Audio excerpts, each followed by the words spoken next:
आप इमेजिन कर सकते हैं कि कोई लड़की ना माने और उसके इंटरनल पार्ट्स में चूना डाला जाए, मिर्च डाली जाए और दहल के मर जाए। उनको अल्टीमेट प्लेजर उनकी चीख से, उनके रोने से, उनके चिल्लाने से मिलता है। अगर कोई लड़की सहन कर जाए ना तो उसको ठंडी के लात मार के बाहर निकाल देते हैं। वो सेक्स करने के काबिल भी नहीं था, पैर का अंगूठा डालता है जिससे वो लहूलुहान हो जाती है बच्ची, वो चीखती है, रोती है। लेकिन जीबी रोड की भी दुनिया और कमाटीपुरा की दुनिया और कबाड़ी बाजार की दुनिया भी इतनी ही खराब है अंदर से। नहीं, एक लड़का जब प्यार में फंसा के ला रहा है वो उसे खुद इस्तेमाल नहीं कर रहा पहले, जैसा फिल्मों में हम देखते हैं उस तरह का होता है। इससे भी बुरा। ये तब तक प्रोकेशन नहीं लेने देते तब तक जब कि बच्चा ना हो जाए पहला। इससे क्या मिलेगा उनको? माँ कैसे छोड़ के अपने बच्चे को चली जाएगी? उनके पास थोड़ी रहता है, वो तो 1 महीने का ही बच्चा छीन लिया जाता है, दूध मुआ बच्चा, दूध नहीं पिलाने दिया जाता। अरे भैया, औरत है कि गाय बकरी है कि आज इसको बेच दी कल उसको बेच दी? क्या कर रहे हो?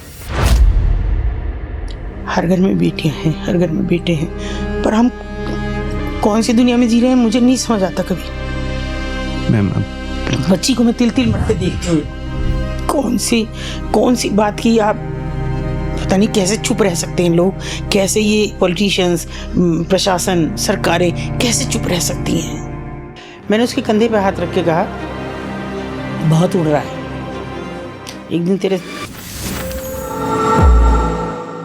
आज के पॉडकास्ट में हम बात करेंगे एक ऐसे सोशल वर्कर से जो टीनेज से ही सेक्स ट्रैफिक जैसे भयावह अपराध के खिलाफ संघर्ष कर रही हैं। उन्होंने सैकड़ों लड़कियों को उस अंधेरी दुनिया से बाहर निकाला जहां उम्मीद की कोई किरण नहीं थी। उनका नाम है अतुल शर्मा और उनका स्पष्ट मानना है कि जब तक समाज की आधी आबादी सुरक्षित नहीं है तब तक विकास अधूरा है। अतुल जी, स्वागत है आपका बजरबट्टू के इस पॉडकास्ट में। अच्छा, जब हम लोग रिसर्च कर रहे थे मुझे तो पता था, लेकिन कई सारे लोगों को जब नाम देखते हैं अतुल शर्मा और उसके पीछे के चेहरे को नहीं जानते हैं। जी बिल्कुल। तो ये नाम कैसे, किसने रखा, कैसे पड़ा अतुल? देखिए, ये है तो बड़ा अजीब सी बात कि हम तो सबसे छोटी हैं घर में, 3 हमारे बड़े भाई हैं और काफ़ी बड़े हैं हमसे। समझिए बड़े भाई हमारे शायद 20-21 साल बड़े हमसे। काफी अंतर है। काफ़ी अंतर है।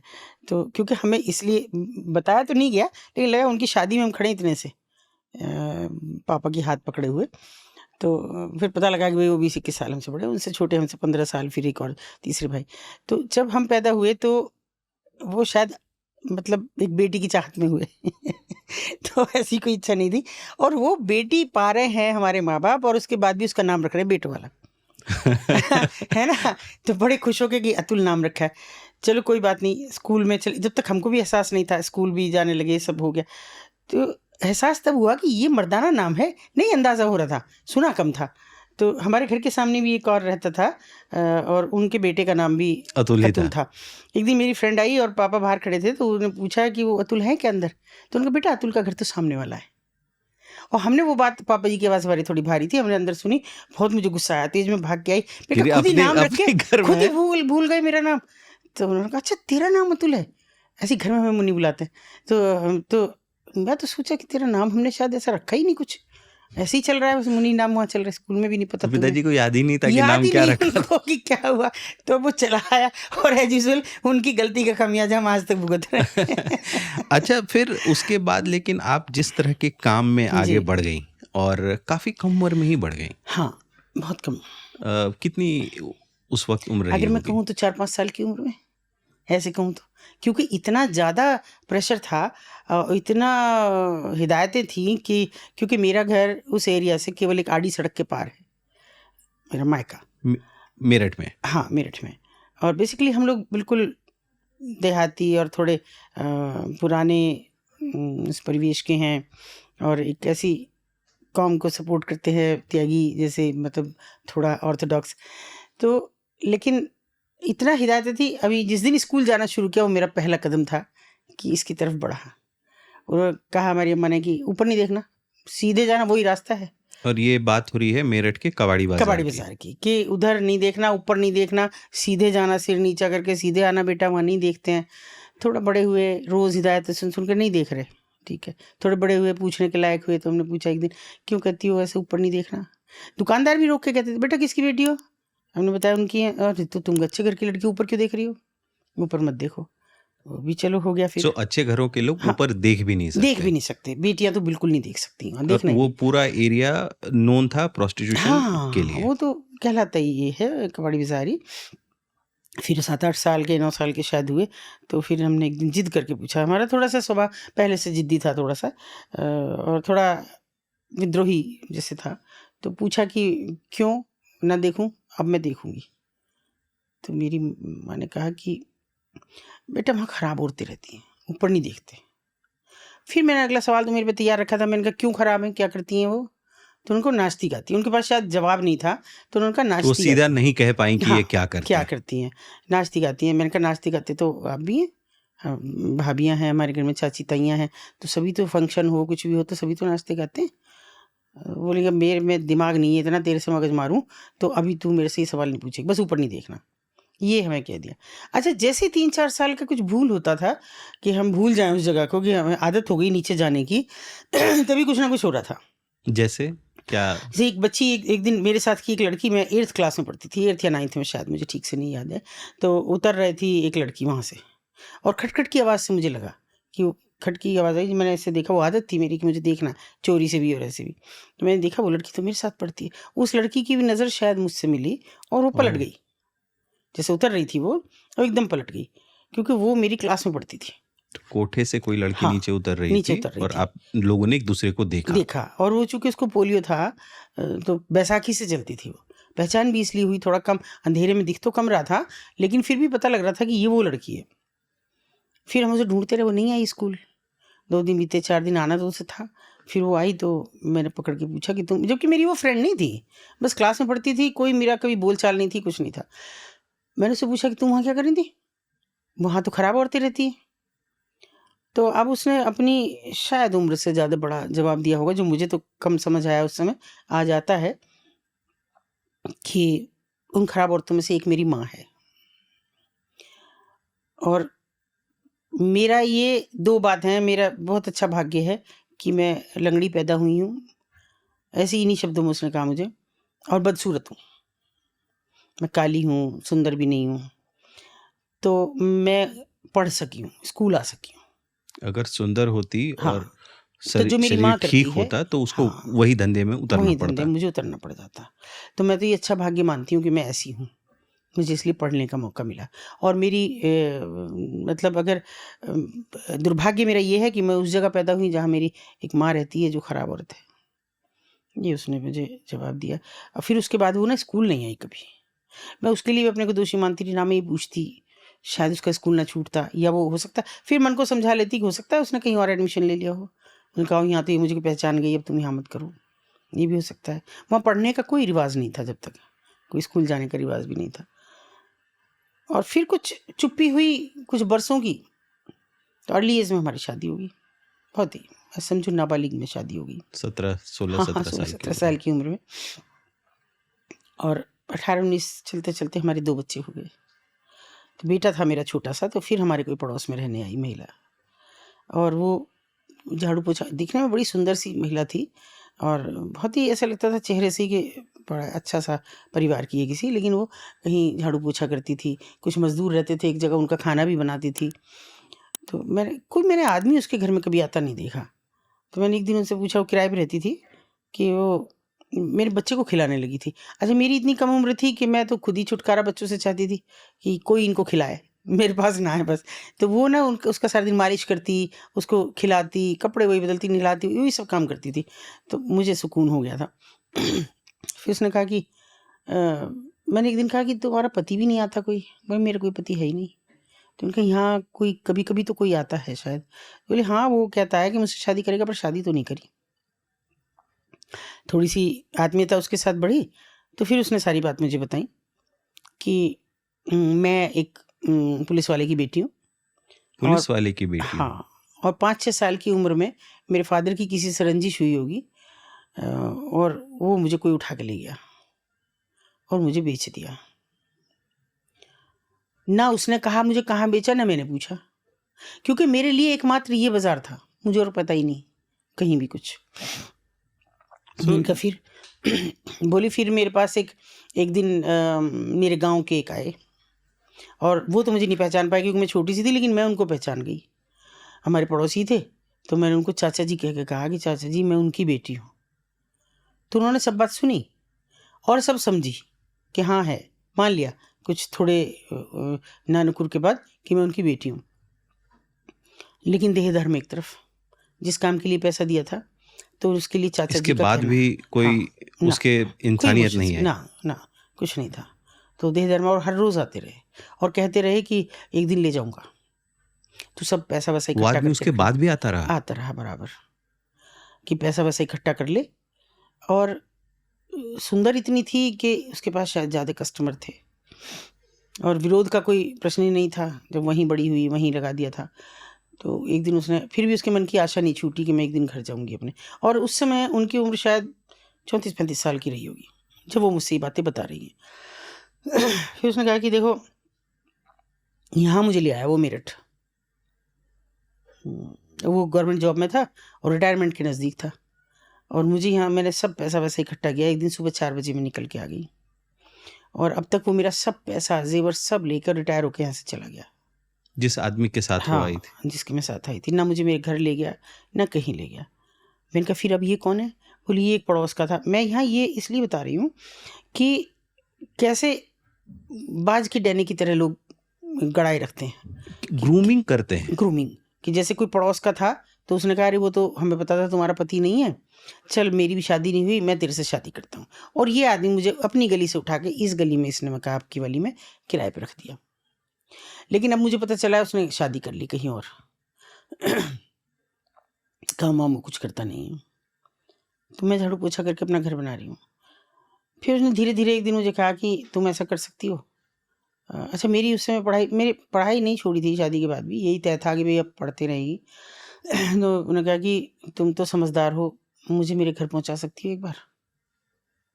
जब मुझे नहीं समझ में आया, फिर भी मैंने अब वो भी कुछ नहीं थे जब तक, वो भी पढ़ ही रहे थे। हमारे हस्बैंड भी। तो हमारी कोई इतना वजूद तो था नहीं, लेकिन घर के बड़े होने के नाते थोड़ा सम्मान थोड़ा सा ज़्यादा था। तो उन्होंने पूछा कि, मैंने कहा एक बार इसको इसके घर लेके चलें। सारी कहानी बताई उनको। उन्होंने कहा अरे भाई मार के निकाल देंगे घर वाले। उनको पता चल जाएगा तो वो क्या घर पता, वाले पता चल भी गया हो उनको, फिर भी ध्यान ना दे रहे हो। ध्यान ना दे रहे हो। तो इनके चलो फिर भी, जब तुम कह रही हो, पिताजी को भी बात, हमारे ससुर को भी बात की, सबको बात की, तो उन्होंने कहा अच्छा चलो भाई यार, ये जिद करती रहेगी, कहती रहेगी, चलो लेके चलो। उनको ये नहीं पता था मेरे ससुर वगैरह को कि ये रेड लाइट एरिया से। मैंने ये बताया कि ये बचपन में बिछड़ गई थी, लेकिन इसे अपना घर याद है। मेरे हस्बैंड को पता था। हम उसे लेके गए। लेके जाने के बाद में वो सारी बातें खुल गई। लेके कहाँ गए? वहाँ उसके घर, जहाँ से उसको उठाया गया था। जहाँ से उसको उठाया गया था, वहाँ वो आए, गांव के बाहर आए और रुकने को उन्होंने कहा कि वहीं रुकें वो।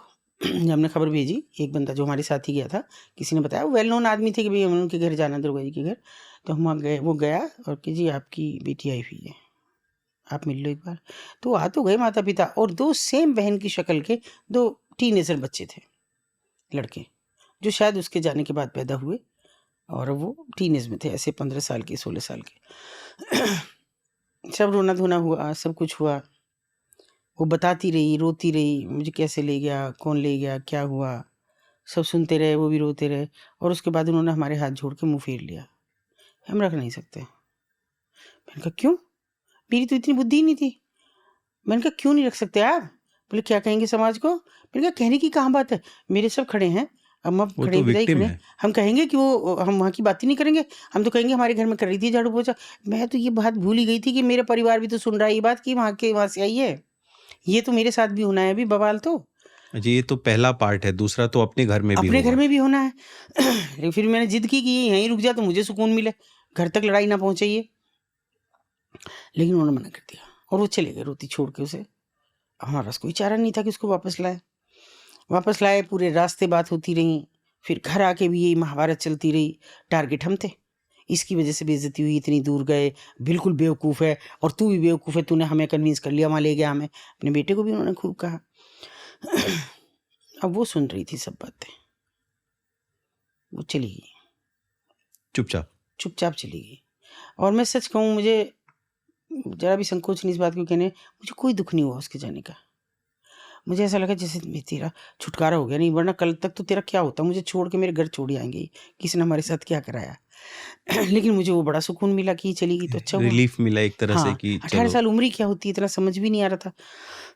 फिर वो 1 साल बाद आती, हम भूल गए थे बिल्कुल, उस एरिया की बात फिर भूल गए। फिर वो मैंने कहा ना कि मेरे साथ समय-समय पे कुछ-कुछ होता रहा।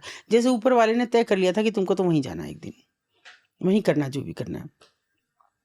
फिर उसके बाद वो 1 साल बाद आती है, 1 डेढ़ साल हो गया था और यही दिन थे, तो भाई दूज के दिन वो आई और काफ़ी फल-वल, मिठाई-विठाई लेकर अच्छे से कपड़े उसने पहन रखे। वो आई, मैं ऊपर वाली तरफ थी, ऊपर की तरफ, तो वो वहीं आ गई सीधे और एक आदमी उसके साथ था जो फल-वल ले रहा था साथ में। तो मैंने कहा तुम कहाँ थी? तो उसने कहा मुझे एक बार, मेरे बेटे को गोविंदा कह के बुलाती थी वो। मुझे एक बार वो दिखा दो उसको। मैंने कहा उसको नहीं दिखाऊंगी मैं जब तक तुम मुझे नहीं बताओगी तुम कहाँ थी। फिर मैं उसको टीका करके चली जाऊंगी, मैं कुछ नहीं करूंगी। आज भाई दूज है, अपने भाइयों को नहीं कर सकती, इसको करूंगी। मैंने कहा कर लेना, पर बताओ कहाँ थी। उन्होंने बड़ा सपाट सा जवाब दिया कि न कि देखो मेरी वजह से तुम्हारा घर बर्बाद हो जाता, इसलिए यहाँ भी मेरा रुकना कोई नहीं था। मेरे घर वालों जिनसे पैदा हुई उन्होंने मुझे रखा नहीं, तो तुम पे बोझ क्यों बनती मैं। तो मैं जहाँ थी वहाँ चली गई। अब मेरी सोच इतनी थी कि इसका मतलब कबाड़ी बाजार चली गई है। मैंने कहा तो फिर तो मैं नहीं दिखाऊंगी, उसको भी नहीं दिखाऊंगी, तुम जाओ सब सामान उठाओ जाओ। मैं ये भी देख रही थी कि घर की 4 आंखें भी मुझ पर गड़ी हुई हैं, देखना मैं क्या जवाब देती हूँ।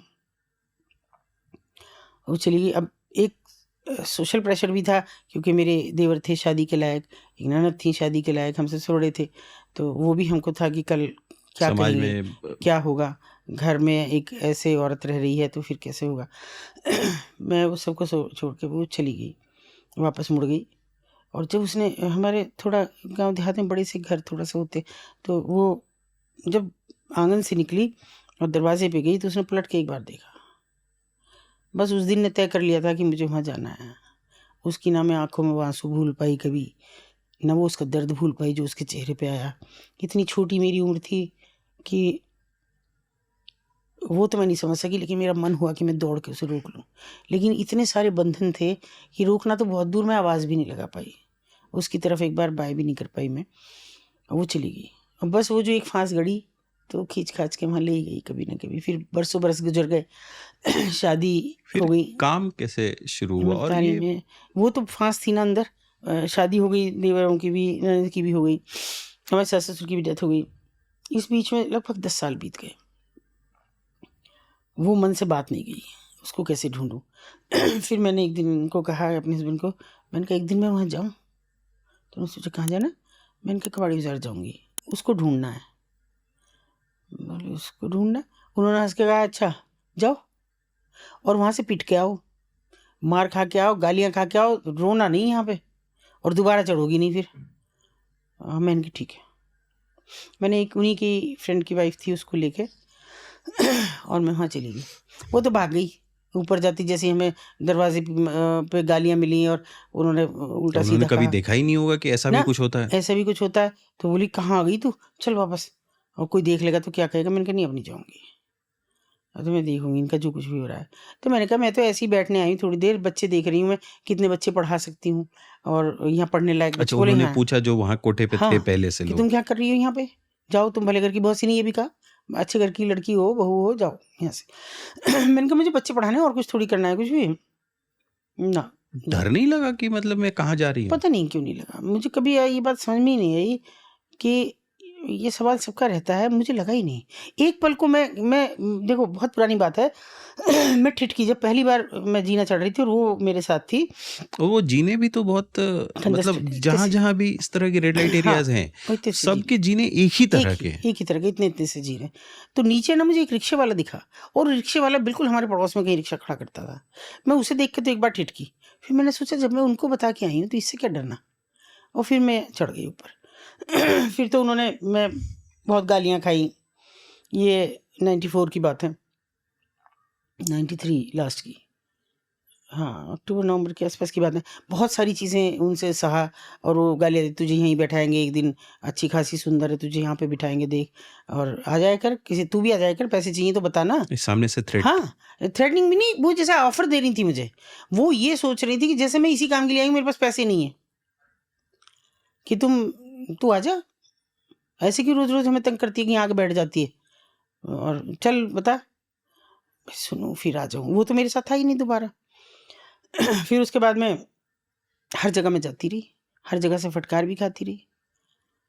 फिर एक दिन मैंने उनसे कहा, मैंने कहा मैं क्या कर रही हूँ, मैं तो बच्चे पढ़ाना चाहती हूँ, आपके बच्चे यूं ही घूमते रहते हैं, यहीं तो पढ़ाऊंगी, कहीं स्कूल तो ले नहीं जा रही, पढ़ाई नाम की तो वहाँ कोई चीज़ थी नहीं। तो उन्होंने थोड़े नानू करके बाद मान गई, क्योंकि 1 साल बीत गया था मुझे ऐसे धक्के खाते हुए। थोड़ा उनको भी ट्रस्ट जमा हाँ, हुआ कि ठीक थोड़ा लग सा कि रही भाई है। ये कुछ नुकसान तो पहुंचा नहीं रही आ रही, और क्या कम उम्र की लड़की है, क्या करेगी। 28, 19, 29 साल की उम्र हो गई थी उस समय तक। तो उन्होंने कहा कि ऐसा है, शर्त एक है, मेरा बच्चा मेरे यहाँ, दूसरे का बच्चा दूसरे यहाँ, मेरे यहाँ नहीं आएगा, ना मेरा बच्चा दूसरे के यहाँ जाएगा। ये बिजनेस राइवलरी है, मेरी बात वहाँ ना चली जाए, वहाँ की बात यहाँ ना आ जाए। अच्छा, मतलब कोठों के बीच में भी आपस में अरे राइवलरी। जबरदस्त, जो कस्टमर को लेके झगड़े में, तेरे यहाँ कैसे चला गया, ये तो मेरा कस्टमर है, पुराना कस्टमर है, ये भी झगड़े। इनकी प्रोफाइलिंग क्या होती है मैम? जैसे कौन लोग होते हैं जो ये चला रहे होते हैं, कौन लोग होते हैं जो उसमें जिनको आगे फ्रंट पर बिठाया जाता है? देखो, जो चला रहे हैं वो तो कोठा मालकिन है ही, है ना, लेकिन असलियत में जो चला रहे हैं वो तो कभी पर्दे के सामने आते भी नहीं। हाँ, ये कौन लोग हैं? अच्छे खासे लोग हैं, अच्छे खासे हैं कि जो इन्हीं की कमाई पे जीते हैं, जिनके पास कभी साइकिल नहीं होती थी, आज उनके बड़े बिजनेस चल रहे हैं, आज उनके बड़े मैं क्या कहूँ कि शोरूम्स हैं, घर हैं, लेकिन वो सड़ के मर रहे हैं, इतने बुरे हाल में मरे कि वो दैनिक क्रिया के लिए भी अपने नहीं उठ सकते थे, सड़ के मरे हैं। ये नहीं कि उनके पाप का पैसा तुम खा के, उनके वजूद के खात्मे का पैसा खा के तुम जिंदा रह सकोगे। ऐसे मैंने कई लोग देखे हैं जो केवल उनके पैसे पे जिंदा थे, चाहे वो रेस्क्यू ऑफिसर रहा हो, चाहे वो वहाँ का रेस्क्यू ऑफिसर हाँ, इस रैकेट का इतना बड़ा पार्ट था। जो सरकार से अपॉइंट होती, बाकायदा नियुक्ति होती है हर उस जिले में जहाँ पे रेड लाइट एरियाज हैं। उस आदमी की मैं बात कर रही हूँ, सड़क के मरा है, मरा भी नहीं है तो जिंदा है। तो मतलब ये इसमें पुलिस के अधिकारी भी हैं, इसमें पॉलिटिशियंस भी होंगे। देखो, पॉलिटिशियंस की मुझे डायरेक्टली कभी भूमिका नहीं दिखी, लेकिन ये भी नहीं दिखा कि उन्होंने सपोर्ट किया हो।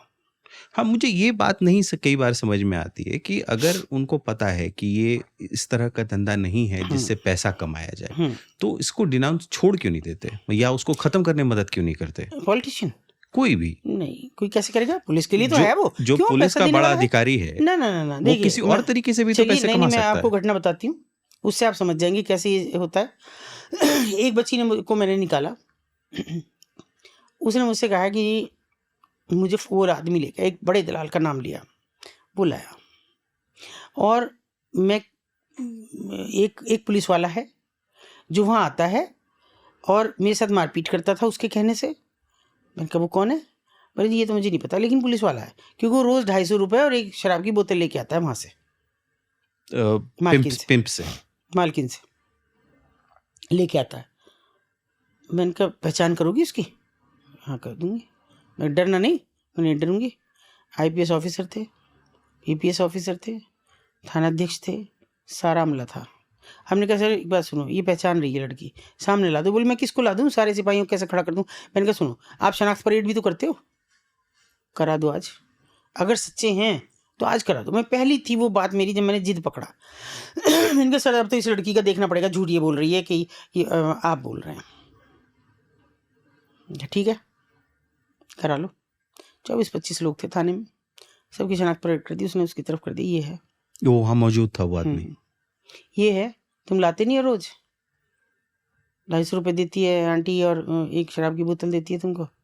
नहीं साहब ये तो गलत कह रही है, नहीं साहब। अब बात ख़त्म हो जाती है, मुकदमा दर्ज हो जाता है, कुछ लोग चले, उस पर तो नहीं हुआ, खैर मालकिन पे हो गया, सब चीज़ें हो गई, लड़की हमने रेस्क्यू कर ली। उसके बाद एक दिन मैं ऐसे ही पता नहीं किस काम से मुझे अचानक मुलाकात हो गई उन सर से। उन्होंने कहा क्या तुझे, आपने अपना भी खोया और हमारा भी। ऐसा सामने से कह दिया? सामने से कहा मुझे, और ऐसे उन्होंने मुझसे दुश्मनी निभाई कि अगले दिन मुझ पर मुकदमा लिखा। कोई शर्म नहीं, कुछ नहीं। अगले दिन मुझ पर इतना बड़ा मुकदमा लिखा कि मैं उस मुकदमे को आज तक ख़त्म नहीं कर रही हूँ, चल रहा है वो, इसलिए भी कि ताकि सनद रहे बात की, शर्म आ जाए ऐसे लोगों को। अगले दिन का मुकदमा लिखते हैं, मेरे ऑफिस से 3 किलोमीटर दूर लगभग, और घर से मेरे 8 किलोमीटर लगभग दूर, और एक ऐसी जगह जहाँ पे मेरा कभी आना नहीं जाना नहीं, एक नाले के किनारे की सुनसान सी जगह, और वहाँ पे दिखाया कि यहाँ से हम गुजर रहे थे और उनके कुछ साथी, मेरे कुछ साथियों के नाम लिए, उनके कुछ साथी, उन्होंने हमें रोका, मारा, पीटा, 50,000 रुपये छीने और धमकी दी कि हर महीने 50,000 रुपये पहुँचा दिया करो वरना अच्छा नहीं होगा। ये आरोप लगाया। ये आरोप लगा के मुकदमा लिखा हम पे। मैंने अपने एडवोकेट से कहा, मैंने कहा क्या करना? बोले क्या करना होता? अरे जज यूं ही जमानत देगा, इसमें सबको पता है कल क्या हुआ था। और उसी दिन सेम डे अखबार मेरा मीडिया ने बेहद साथ दिया, हमेशा, आज तक भी देते हैं। उसी दिन अखबारों ने लिखा एक तरफ तो कि संकल्प का साहस पास, पुलिस फेल, और दूसरी तरफ हम पे वो मुकदमा। मैंने कहा भैया क्यों लिख रहे हो इसे भी, इसको भी उसमें ही मर्ज कर दो। ना ना, सबको पता झूठा है। फिर मैंने उससे कहा, उस आदमी से जिसने लिखाया, बड़ा दलाल था, मैंने कहा तुझे शर्म नहीं आई? बोले आई। फिर क्यों लिखाया? बोले उन्होंने कहा।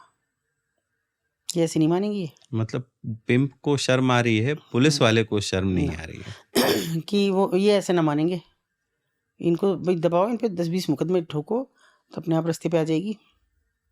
तुम लोग इतनी सी अदना सी औरत से डर गए। हाँ, मैं कुछ चीज़ें करती हूँ, जैसे फिर वो सिपाही मेरे घर आया, मैं ऊपर थी और नीचे आया, नीचे मुझे किसी ने, मेरे साथ कुछ वॉलंटियर भी घर पे बैठे थे, उन्होंने मुझे कहा मैम वो सिपाही है। मैंने कहा तुम मेरे पास तक ऊपर आए क्यों? मुझे तो उससे नहीं मिलना, मेरे घर क्यों आया? पहली बात तो मेरे घर में किसी को बर्दाश्त नहीं करती हूँ इसलिए नहीं कि मुझे अपनी फैमिली की सेफ्टी पहले थी, नन्हे नन्हे बच्चे मेरे बड़े हुए हैं उसी दौर में ही, तो वो अगर मेरे खतरे में आ जाते तो मैं छोड़ देती। मैं स्पष्ट कहती हूँ, मैं कब का छोड़ देती।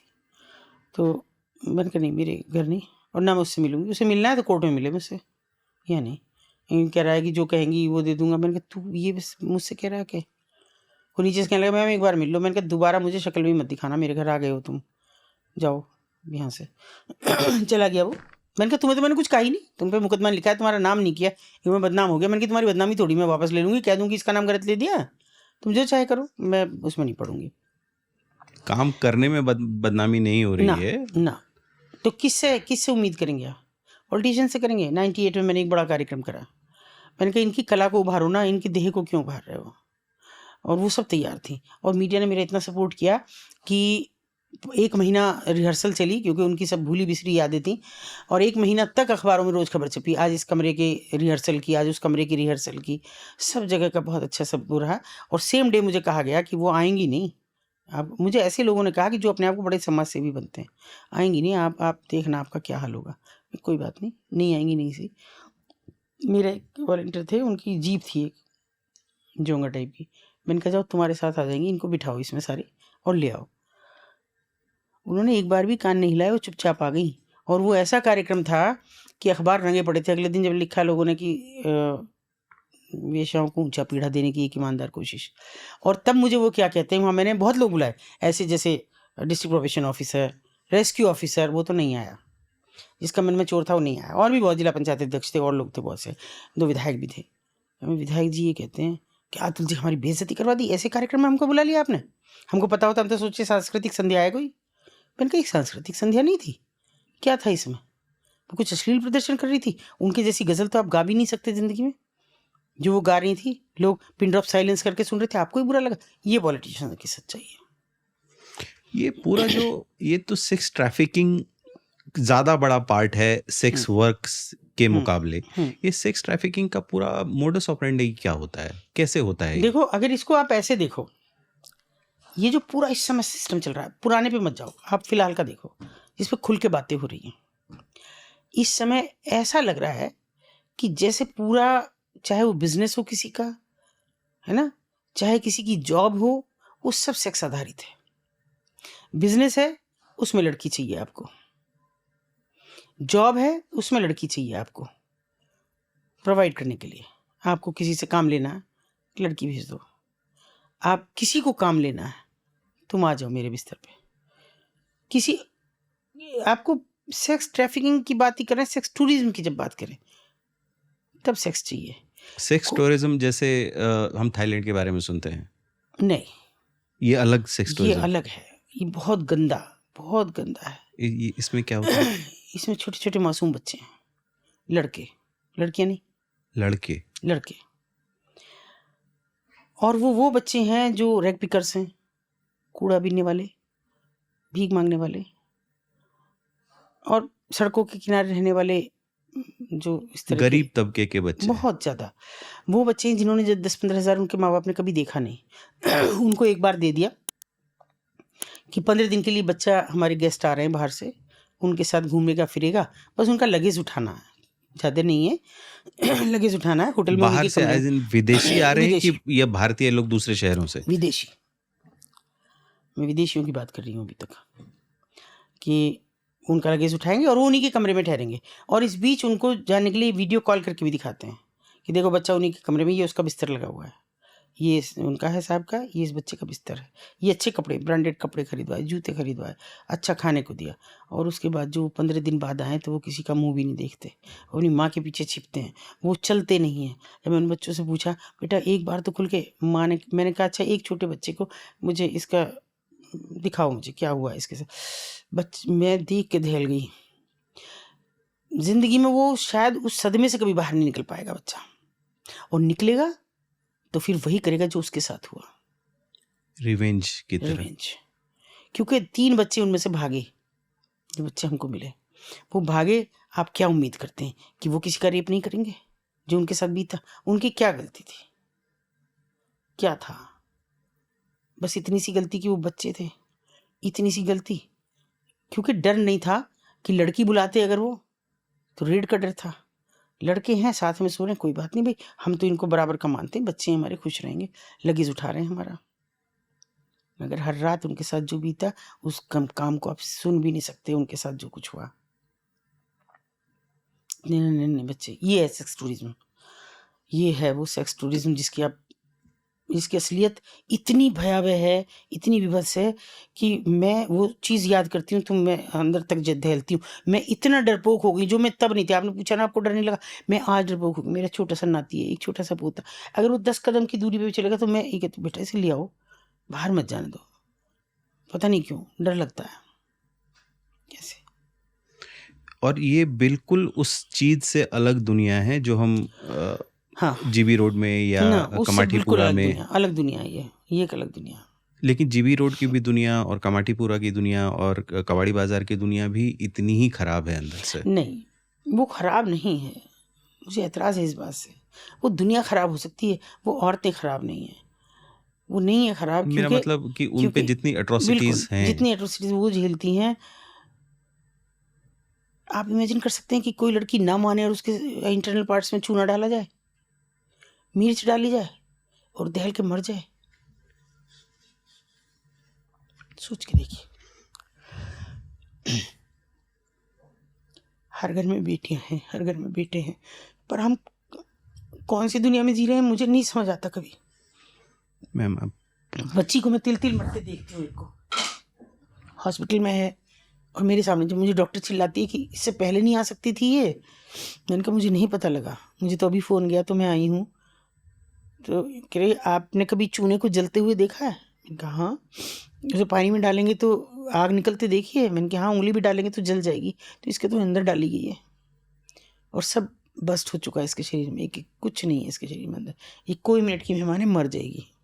और वो मर गई हमारे देखते देखते।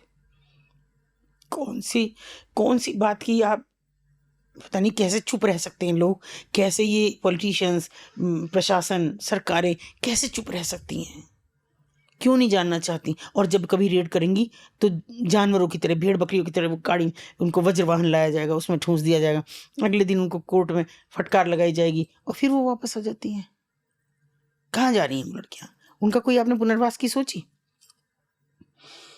जब पुनर्वास की सोची गई, उसको ऐसे नकारा गया, ऐसे झूठे वो दिए गए कि हो सकता है अगर वो हो जाता तो आज कुछ तस्वीर और होती, लेकिन नहीं। जुडिशरी को भी झुठलाया, प्रशासन ने, सरकारों ने, सबने।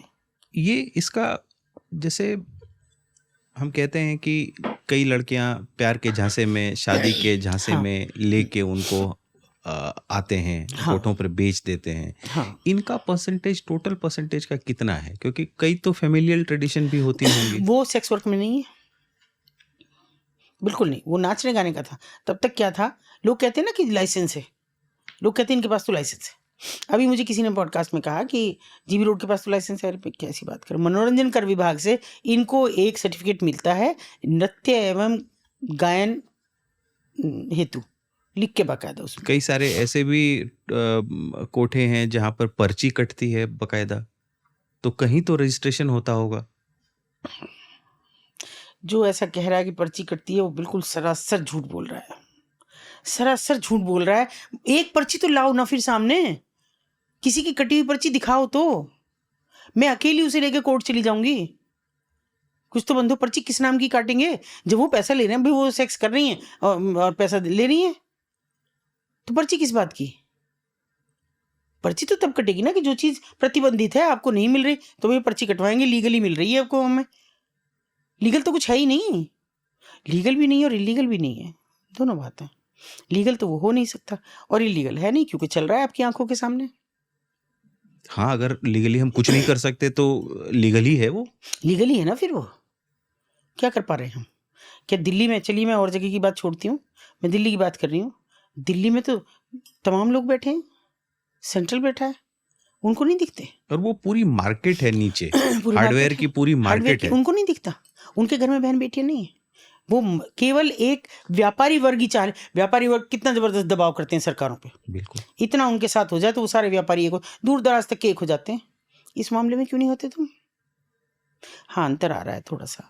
ये आ रहा है कि लोग मुझे वीडियो बना के भेजते हैं जीबी रोड की, सोनागाछी से अगर लड़की निकली तो आप लोगों की बदौलत, आप सब लोगों का मैं बहुत बहुत दिल से आभार करती हूँ कि अगर ये नहीं होता तो बच्ची ना निकलती, ये नहीं होता तो मेरे पास कम से कम 10 वीडियो जीबी रोड की पड़ी हैं, इससे भी बुरे हालात की पड़ी हैं कि कैसे लोगों को रोक रोक के पूछ पूछ के, आम महिलाएं ऊपर दुपट्टा बांध के, और 100 रुपये 150 रुपये 100-150 रुपए। और वो कोठे वाली नहीं है, वो आम घरों की औरतें हैं। तो ये एक व्यवसाय बन गया है, आप तो समझ ये लीजिए। जो आम घरों की औरतें वहाँ 100-150 रुपए हाँ, की, हाँ, और हम कई बार ऑनलाइन हाँ, भी सुनते हैं कि एस्कॉर्ट सर्विस है, हाँ, इस तरह की हाँ, सर्विसेज हाँ, है, ऑनलाइन भी आप वो कर। हाँ, कई बार हम कॉलेज गर्ल्स के बारे में सुनते वो हैं। बड़ा है, वहाँ तो 10,000 से शुरुआत है। ये कैसे होता है ये पूरा? देखिए आप गौर करिएगा, नोएडा में नहीं, आप गुड़गांव जाइए, दिल्ली जाइए बेसिकली, रेड लाइट पे जाइए, 3-4 बार में जाके रेड लाइट खुलती है जहाँ बहुत व्यस्ततम हो चौराहे, वहीं एक लड़की खड़ी दिखेगी आपको फुटपाथ पे, पोल से लगी हुई। अभी एक पुराना ज़माना था, तब वो ऐसी कुछ भी ले लिया किताब कि जैसे पढ़ रही हूँ, कोई कॉलेज गोइंग गर्ल्स होगी, कहीं एग्ज़ाम कल होंगे तो अभी किसी का वेट कर रही है जाने का और किताब पढ़ रही है। आज मोबाइल का, वो मोबाइल चला रही है लेकिन उसकी निगाह इधर उधर भी है, वो केवल उसका अंगूठा काफ़ी है। जैसी रेड लाइट हुई तो केवल इतना अंगूठा रखती है और इसको ऐसे चलाती रहेगी। जिसको आना होगा अंगूठा देख के वो आ जाएगा, वो साइन है। वो कहेगा हाँ, वो उसे ये कहेगा, ये जाएगी, सौदा करेगी। नहीं हुआ, कौन ध्यान देता है कौन किससे क्या कर रहा है, कितने, अगर तुम जगह दोगे तो पैसे कम लगेंगे, मैं जगह लगूंगी, मेरी जगह पे जाओगे तो पैसे ज़्यादा लगेंगे, जगह के एक्स्ट्रा लगेंगे। सौदा तय हो गया तो चली जाएगी गाड़ी में बैठ के, नहीं हुआ तो वो फिर वापस अपनी जगह उसी मुद्रा में आ जाएगी। आप नहीं जानते कि रेड लाइट क्यों है, ये इन्हें रेड लाइट एरिया क्यों जाते हैं। अभी आपने एक सवाल पूछा था, ये लड़कियां जानती हैं कि क्या है रेड लाइट। अंग्रेज़ों के टाइम में एक थोड़ा सा कुछ सिक्योरिटी के पर्पज़ से कि सैनिक वहाँ ना जाएं, कुछ घटनाएं हुई तो वो बहुत लाइटों का तो ज़माना नहीं था, लेकिन अगर आप लोगों को पुराना किसी से बातचीत में पता हो तो लैंप शेड लगते थे। हाँ, आगे है ना, लैंप शेड लगते थे, उसमें कभी गांव में तो होता था। सेकेंड वर्ल्ड वॉर के टाइम से शुरू हुआ था हाँ, शायद ये। हाँ, तो वो लैंप शेड में रात को तेल डाला, कुछ डाला, फिर एक चौकीदार आता था वो जलाता था। तो हर रेड लाइट के, हर एक जो ये बाज़ार थे दाल मंडी, इनके बाहर वो एक पोल लगा होता था और एक उधर लगा होता था और वो लाल शीशे उसके होते थे। रात को जला 8 बजे जलता था, सुबह 8 बजे बंद होता था। इसका मतलब ये रेड लाइट हो गई। अब बात ये है, वो रेड लाइट आपकी है, ये आपकी मर्जी है कि आप रेड लाइट तोड़ के जाएंगे तो आपका चालान भी कटेगा, आपका सम्मान भी कम होगा, बड़ा बदतमीज आदमी है, रेड लाइट हो रही है उसके बाद भी तोड़ के भाग गया, आपको चोट भी लग सकती है, जो Accident इधर भी से हो आने वाला है सकता आपका एक्सीडेंट भी हो सकती है। वही सेम बात वहाँ थी कि भाई रेड लाइट हो गई है, अब आपकी मर्जी, आप अपना सम्मान खोने जाते हो तो चले जाओ, नहीं जाना चाहते तो रुक जाओ, घूम के चले जाओ, दूसरे बाजार में जाना तो इस बाजार को छोड़ दो, यहाँ मत आओ। वो आपके लिए था, इसलिए रेड लाइट एरिया कहलाया उसके। उससे पहले दाल मंडी कहलाते थे, जब तक ये नहीं थे तब तक ये। और ये हर जगह दाल मंडी में ही है, मतलब जहाँ थोक का व्यापार है, दाल, मसाले, अनाज, क्या गुड़। रीजन रहा कि वहीं पर के बाहर से व्यापारी आते थे? देखिए मैं अगर आपसे मेरठ की बात करूं पहले, अगर आप चलिए जीबी रोड की हम बात करते हैं, आप देख रहे हैं तो मेन मार्केट है वो, वहाँ हर व्यापारी आएगा, हाँ, बाहर का भी आएगा, है ना। अब बाहर के व्यापारी ने कहीं रुकने की व्यवस्था कर रखी होगी। वो ज़माना ऐसा नहीं था जब ये शुरू हुए होंगे कि भाई होटल्स में लाया जाए लड़कियों को, पराई औरतों को लाया जाए, तो वहाँ जा सकते थे, उनके मनोरंजन का वो साधन था, गाना सुना। हालांकि उनको भी अच्छी दृष्टि से नहीं देखा जा सकता, भाई ये तो वहाँ पड़ा रहता है। मुझे खूब याद है कि मैं बचपन में किसी किसी के लिए सुनती थी कि वो तो वहाँ पड़ा रहे, सारा पैसा वहीं ख़त्म होता है उसका, गाना सुनता है, गाना सुन सुन के वहीं मर गया, नाचना देखता है। यही सेम बात ये थी कि ये बाज़ार, इनको यहाँ पे थोक का सब व्यापार, सब चीज़ें थी, वो उस जगह पे बसे ये ताकि वहाँ व्यापारी आए तो उसके मनोरंजन का हो सके, इसलिए कोई एतराज़ नहीं हुआ। ये नहीं, तवायफ वाला भी ट्रेडिशन रहा। तवायफ वाला भी ट्रेडिशन रहा उस समय कि नाचना गाना था, उसके बाद ये भी आया। मगर अब उसके बाद जो बदला तब ये रेड लाइट एरिया हुए, उसके बाद तो इन लड़कियों को तो पता वो रेड लाइट पे ही खड़ी हैं, केवल उनको पता जो रेड लाइट पे पोल पे पैर ऊपर करके एक खड़ी है, एक पैर नीचे एक ऊपर है, ये वो इस रैकेट का पार्ट है। वो इस रैकेट का पार्ट है, वो कॉल गर्ल है। तो जिनको हम कॉल गर्ल्स कह रहे हैं, तो इनको इस धंधे में मतलब कोई नहीं इस लाता ही नहीं, बिजनेस में कैसे आती हैं नहीं फिर? कोई लाता, उनको लग्जरी चाहिए। देखिए अभी तो एक बड़ा ख़राब बात चल गई है पिछले कुछ बरसों से। मैं तो अभी तक काउंसलिंग को ये समझती आई हूँ कि किसी को मेंटल ट्रॉमा हो तो उसकी काउंसलिंग हो, घरेलू प्रॉब्लम हो उसमें काउंसलिंग हो, वही मेरे लोग करते आए, मेरे साथी, मेरे काउंसलर्स। अभी क्या है कि हमने एक फॉर्म भरा, हम बीटेक करने जा रहे हैं, लॉ करने जा रहे हैं, बीएड करने जा रहे हैं, तो अभी काउंसलिंग नहीं हुई है ना। सुना है काउंसलिंग? ये कैसी काउंसलिंग? काउंसलिंग क्या है? ये मैंने दिल्ली भरा, ये मैंने ये कॉलेज भरा, ये मैंने ये कॉलेज भरा, दूर दराज की भर्ती है मैंने। मैं मेरठ में रह रही हूँ, मैंने बेंगलोर भरा है, उड़ीसा भरा है, वहाँ भरा, मेनली बेंगलोर। बेंगलोर का बच्चा भरता तो इधर भर रहा है। ये क्या है काउंसलिंग? बच्चे से पूछा जाएगा, हाँ सबसे पहले पूछा कि अच्छा भाई उड़ीसा है आपका पहला कि बेंगलोर? बेंगलोर है जी। बेंगलोर तो नहीं मिल रहा आपको, तो उड़ीसा दे दो। ये काउंसलिंग है? ये कैसी काउंसलिंग है? मुझे तो समझ ही नहीं आई ये क्या है काउंसलिंग। हो गया क्यों भाई? तुम्हारे शहर तो क्या दिल्ली एजुकेशन हब नहीं है? मेरठ एजुकेशन है, मेरठ में 19 यूनिवर्सिटी है अकेले मेरठ में, तो क्या वहाँ एजुकेशन नहीं है? बाहर का बच्चा वहाँ, अकेला एक यूनिवर्सिटी है जिसमें बाहर तक के भी 18,000 स्टूडेंट है इस समय, और विदेशी भी हैं, अफ्रीकी हैं और दूसरे देशों से भी हैं। तो हमारा बच्चा बाहर पढ़ने क्यों जाएगा? क्योंकि उसको आज़ादी चाहिए। माँ बाप के पास इजी मनी है इस समय, खास तौर पे वेस्टर्न यूपी में इजी मनी है, ज़मीन बेच के पैसे आए, बहुत पैसा था, पैसा है, तो बच्चा कहीं भी जाए और खुश होते हैं, मेरा बच्चा वहाँ पढ़ रहा है। अरे पूछ तो लो उसकी ज़रूरतें पूरी हुई नहीं तो वो क्या कर रहा है बच्चा? अपने नोएडा में देख लो, आप बाहर निकलो, मैं तो पिछले 1 साल से नोएडा में इतने चक्कर लगे हैं कि मैं देखती हूँ, शर्मिंदा हो जाती हूँ सच में। ये हैं बेटियाँ, इन बेटियों को बचाने की बात कर रहे हैं, नहीं वो बचती। अगर ये बेटियां बच रही होती तो फिर कोई भी बेटी खराब ना हुई होती। और ये अपनी मर्जी से हो रहा मर्जी से, ये सब अपनी मर्जी से, इनका कहीं कुछ नहीं है, कोई इनको रोकने वाला नहीं है। माँ बाप को पता नहीं लगता है, उन्हें ये नहीं पता लगता कि ब्रांडेड कपड़े, अरे मुझे तो अंतर ही नहीं समझ में आया, अरे ब्रांडेड क्या होता है और बे ब्रांडेड क्या होता है, सब मुझे तो एक जैसे ही लगते हैं। तो क्या हो जाएगा कि ब्रांडेड पहन लोगे? क्या कोई मतलब अभी नई टैगलाइन इन्होंने शुरू करके कह दिया है, माई बॉडी माई चॉइस, तो उसके लिए ब्रांडेड कपड़े पहनना बहुत ज़रूरी है, ब्रांडेड शूज़ पहनना बहुत ज़रूरी है, सामान्य कपड़ों में आपकी इज्जत चली जाती है। लेकिन ma'am, my body my choice का हक तो उसको होना चाहिए। केवल सेक्सुअली? बॉडी क्यों? माई लाइफ कहो ना, माई लाइफ माई चॉइस कहो, माई बॉडी क्यों? तो आप तो खुद आमंत्रित कर रहे हैं ना कि मेरा शरीर है खुला, मैं आमंत्रण दे रही हूँ, जिसको मैं पसंद करूंगी वो आ जाए। ये कैसी बात है उसकी आज़ादी, मगर बॉडी पे तो नहीं। कुछ चीज़ें तो सेफ करके रखो। फिर माई बॉडी माई चॉइस है अगर, तो फिर आपको बचाने वाला इस हिंदुस्तान की संस्कृति, सभ्यता, इसे बचाने वाला कुछ भी नहीं है, कहीं भी कुछ नहीं है। मैम, जब आप रेस्क्यू ऑपरेशंस में गए होंगे शुरुआत में, एक तो एक टर्म आप लोग यूज करते हो, रेड। मैं रेड नहीं करती हूँ, मैं इनकार करती हूँ उससे, मैं रेड नहीं करती, रेस्क्यू मैं ऑपरेशंस रेस्क्यू होते हैं। करती हूँ। हाँ। तो जब आप वहाँ गए होगे, या कई बार ऐसी भी चीजें दिख गई होंगी कि एकदम दिल धक से रह गया होगा कि यार ये क्या, मतलब इतना ज्यादा खराब है।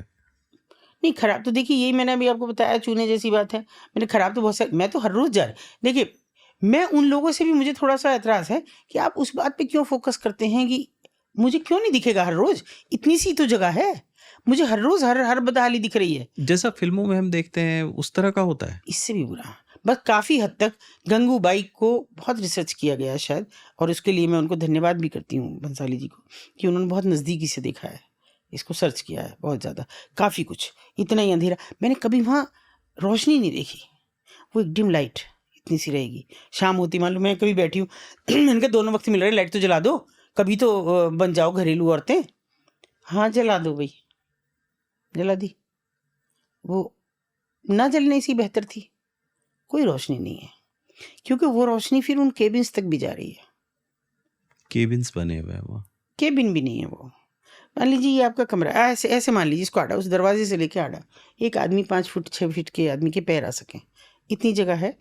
और ये इतने में 3 केबिन हैं, तीनों केबिन में पर्दे हैं और कुछ नहीं, पर्दे हैं, बस वही पर्देदारी है और कुछ नहीं। कभी कभी जब जीबी रोड से मार्केट से कोई गुजरता भी है तो वो खिड़कियों में बहुत सारे चेहरे दिखते रहते हैं। उसके बिना कैसे वो सामने वाले को दिखाएंगे कौन चेहरा अच्छा है, और चेहरा नहीं है वो, आप देखिए तो यहाँ तक वो दिखते हैं, पूरे झुके हुए होते हैं। फिर गौर करिएगा, पूरा झुकना पड़ता है, क्योंकि उनको दिखाना है कि हम कितने ग्रोन अप हैं, हम आपको प्लेजर आपका अल्टीमेट दे पाएंगे या नहीं, कौन दे पाएगा। आप जानते हैं कि जब एक कस्टमर ऊपर आता है वो कैसे देखता है, वो हर चीज़ छू के देखता है, जैसे सामान खरीद रहा हो, जैसे आलू भाजी खरीद रहा हो, ये ख़राब है, ये रोटन है, ये अच्छा है, फ्रेश है, सब देखता है। और वो जिनके, जो शायद महीनों से नहाए नहीं, जो बोरी ढो रहे हैं, जो रिक्शा चला रहे हैं, जो पेंट करके अभी आया है, या वो कुछ और मजदूरी करके आया है जिसके हाथ भी नहीं धुले ढंग से, वो वहाँ आता है। ज्यादातर आने वाले लोग हाँ, इसी क्लास वहाँ कोई से क्यों जाएगा, आपको देने के लिए सब कुछ तो आपके बेडरूम में परोसा जा रहा है ओटीटी से, वहाँ क्यों जाएंगे। अभी तो आपको तो मेंटली सेक्स हैबिचुअल बनाया जा रहा है, कहाँ ज़रूरत है आपको वहाँ जाने की किसी को। ओटी आप बंद कमरा मत करिए, मत भी करिए बंद, खुले में भी देखिए, कुछ भी देखिए, क्या चीज़ नहीं। आप ऐतराज़ करता है कोई करता है कि क्यों आश्रम जैसी चीज़ बनाई गई होती तो क्या सेक्स दिखाना ज़रूरी था, अच्छा था, एक एक्सपोज करना चाहिए किसी को, और वो भी इतने संवेदनशील निर्माता से मैं उम्मीद नहीं करती थी। प्रकाश झा, हाँ, कि वो ठीक है बहुत अच्छी बनाई, उस आदमी को एक्सपोज होना ही चाहिए था जिसको किया। मगर आप जानते हैं कि उसके सरकार में कितनी पैठ है, क्या बिगाड़ लिया आप उसको कम से कम साल भर में 20 बार पैरोल मिली है, बोला कोई सरकार में। और क्या पता कि वो आगे चुनाव ही लड़ ले, अब क्या पता लग रहा है, उसके लाखों अनुयायी हैं। तो किसकी मैं बात करूं किसकी ना करूं, मुझे ये नहीं समझ आ रहा कि हम किसी भी पहलू को आप उठा के देख लीजिए, किसी भी आपको लोग कहेंगे, सराहेंगे, बहुत अच्छा काम कर रही हैं, बहुत अच्छा आप काम कर रही हैं। अरे तुम भी तो कर लो, मैं आज हूं कल नहीं हूं, मुझे तो अभी तक सच कह रही हूं मुझे बिल्कुल, मैं अभी किसी भी उत्तराधिकारी को भी अब ये नहीं समझ पाई कि मैं किसको कमान सौंप के जाऊं। ये जो जिन घरों में ये लोग रहते हैं वो घर किनके होते हैं? खुद के हैं, खुद के हैं। नीचे दुकानदार की दुकान है, ऊपर इनकी है। इतनी सी तो जगह, जितनी दुकान है इतनी सी वो जगह। तो वो कोई अलग से तो इनके अलग घर हैं मालकिनों के, इन औरतों के घर थोड़ी हैं, इनका कोई घर नहीं होता। तो ये मालकिन जो होती हैं वो भी इसी बिजनेस से निकली होती हैं या बाहर से आती हैं? बाहर से कोई नहीं आती, इसी बिजनेस से निकली। ज़्यादातर नेपाली हैं, राजस्थानी हैं, जो पहले से इस प्रोफेशन में हैं, और हैं इस तरह की बंगाली हैं जो रह रही हैं। तो वो जब उनका होल्ड हो जाता है, उनके पास ज़्यादा लड़कियां हो जाती हैं, वही मालकिन बन जाती हैं। दो तरह का है ना, कि एक तो होती हैं जो ब्रोथल ओनर हैं, जिनका अपना वो है, बिल्डिंग है। एक होती है वो जो ब्रोथल कीपर हैं, जो चला रही है। चला, एक बिल्डिंग 4 मंजिली है तो 4 कीपर हो सकती हैं, संचालिका। तो इस तरह तो से ये ऑर्गेनाइज्ड बिजनेस है, अनऑर्गेनाइज्ड बिजनेस है? बिल्कुल ऑर्गेनाइज्ड। देखिए लीगली कहें तो ये अनऑर्गेनाइज्ड है, असंगठित ही है, और ऐसे कहें तो ये बड़ा ऑर्गेनाइज्ड है।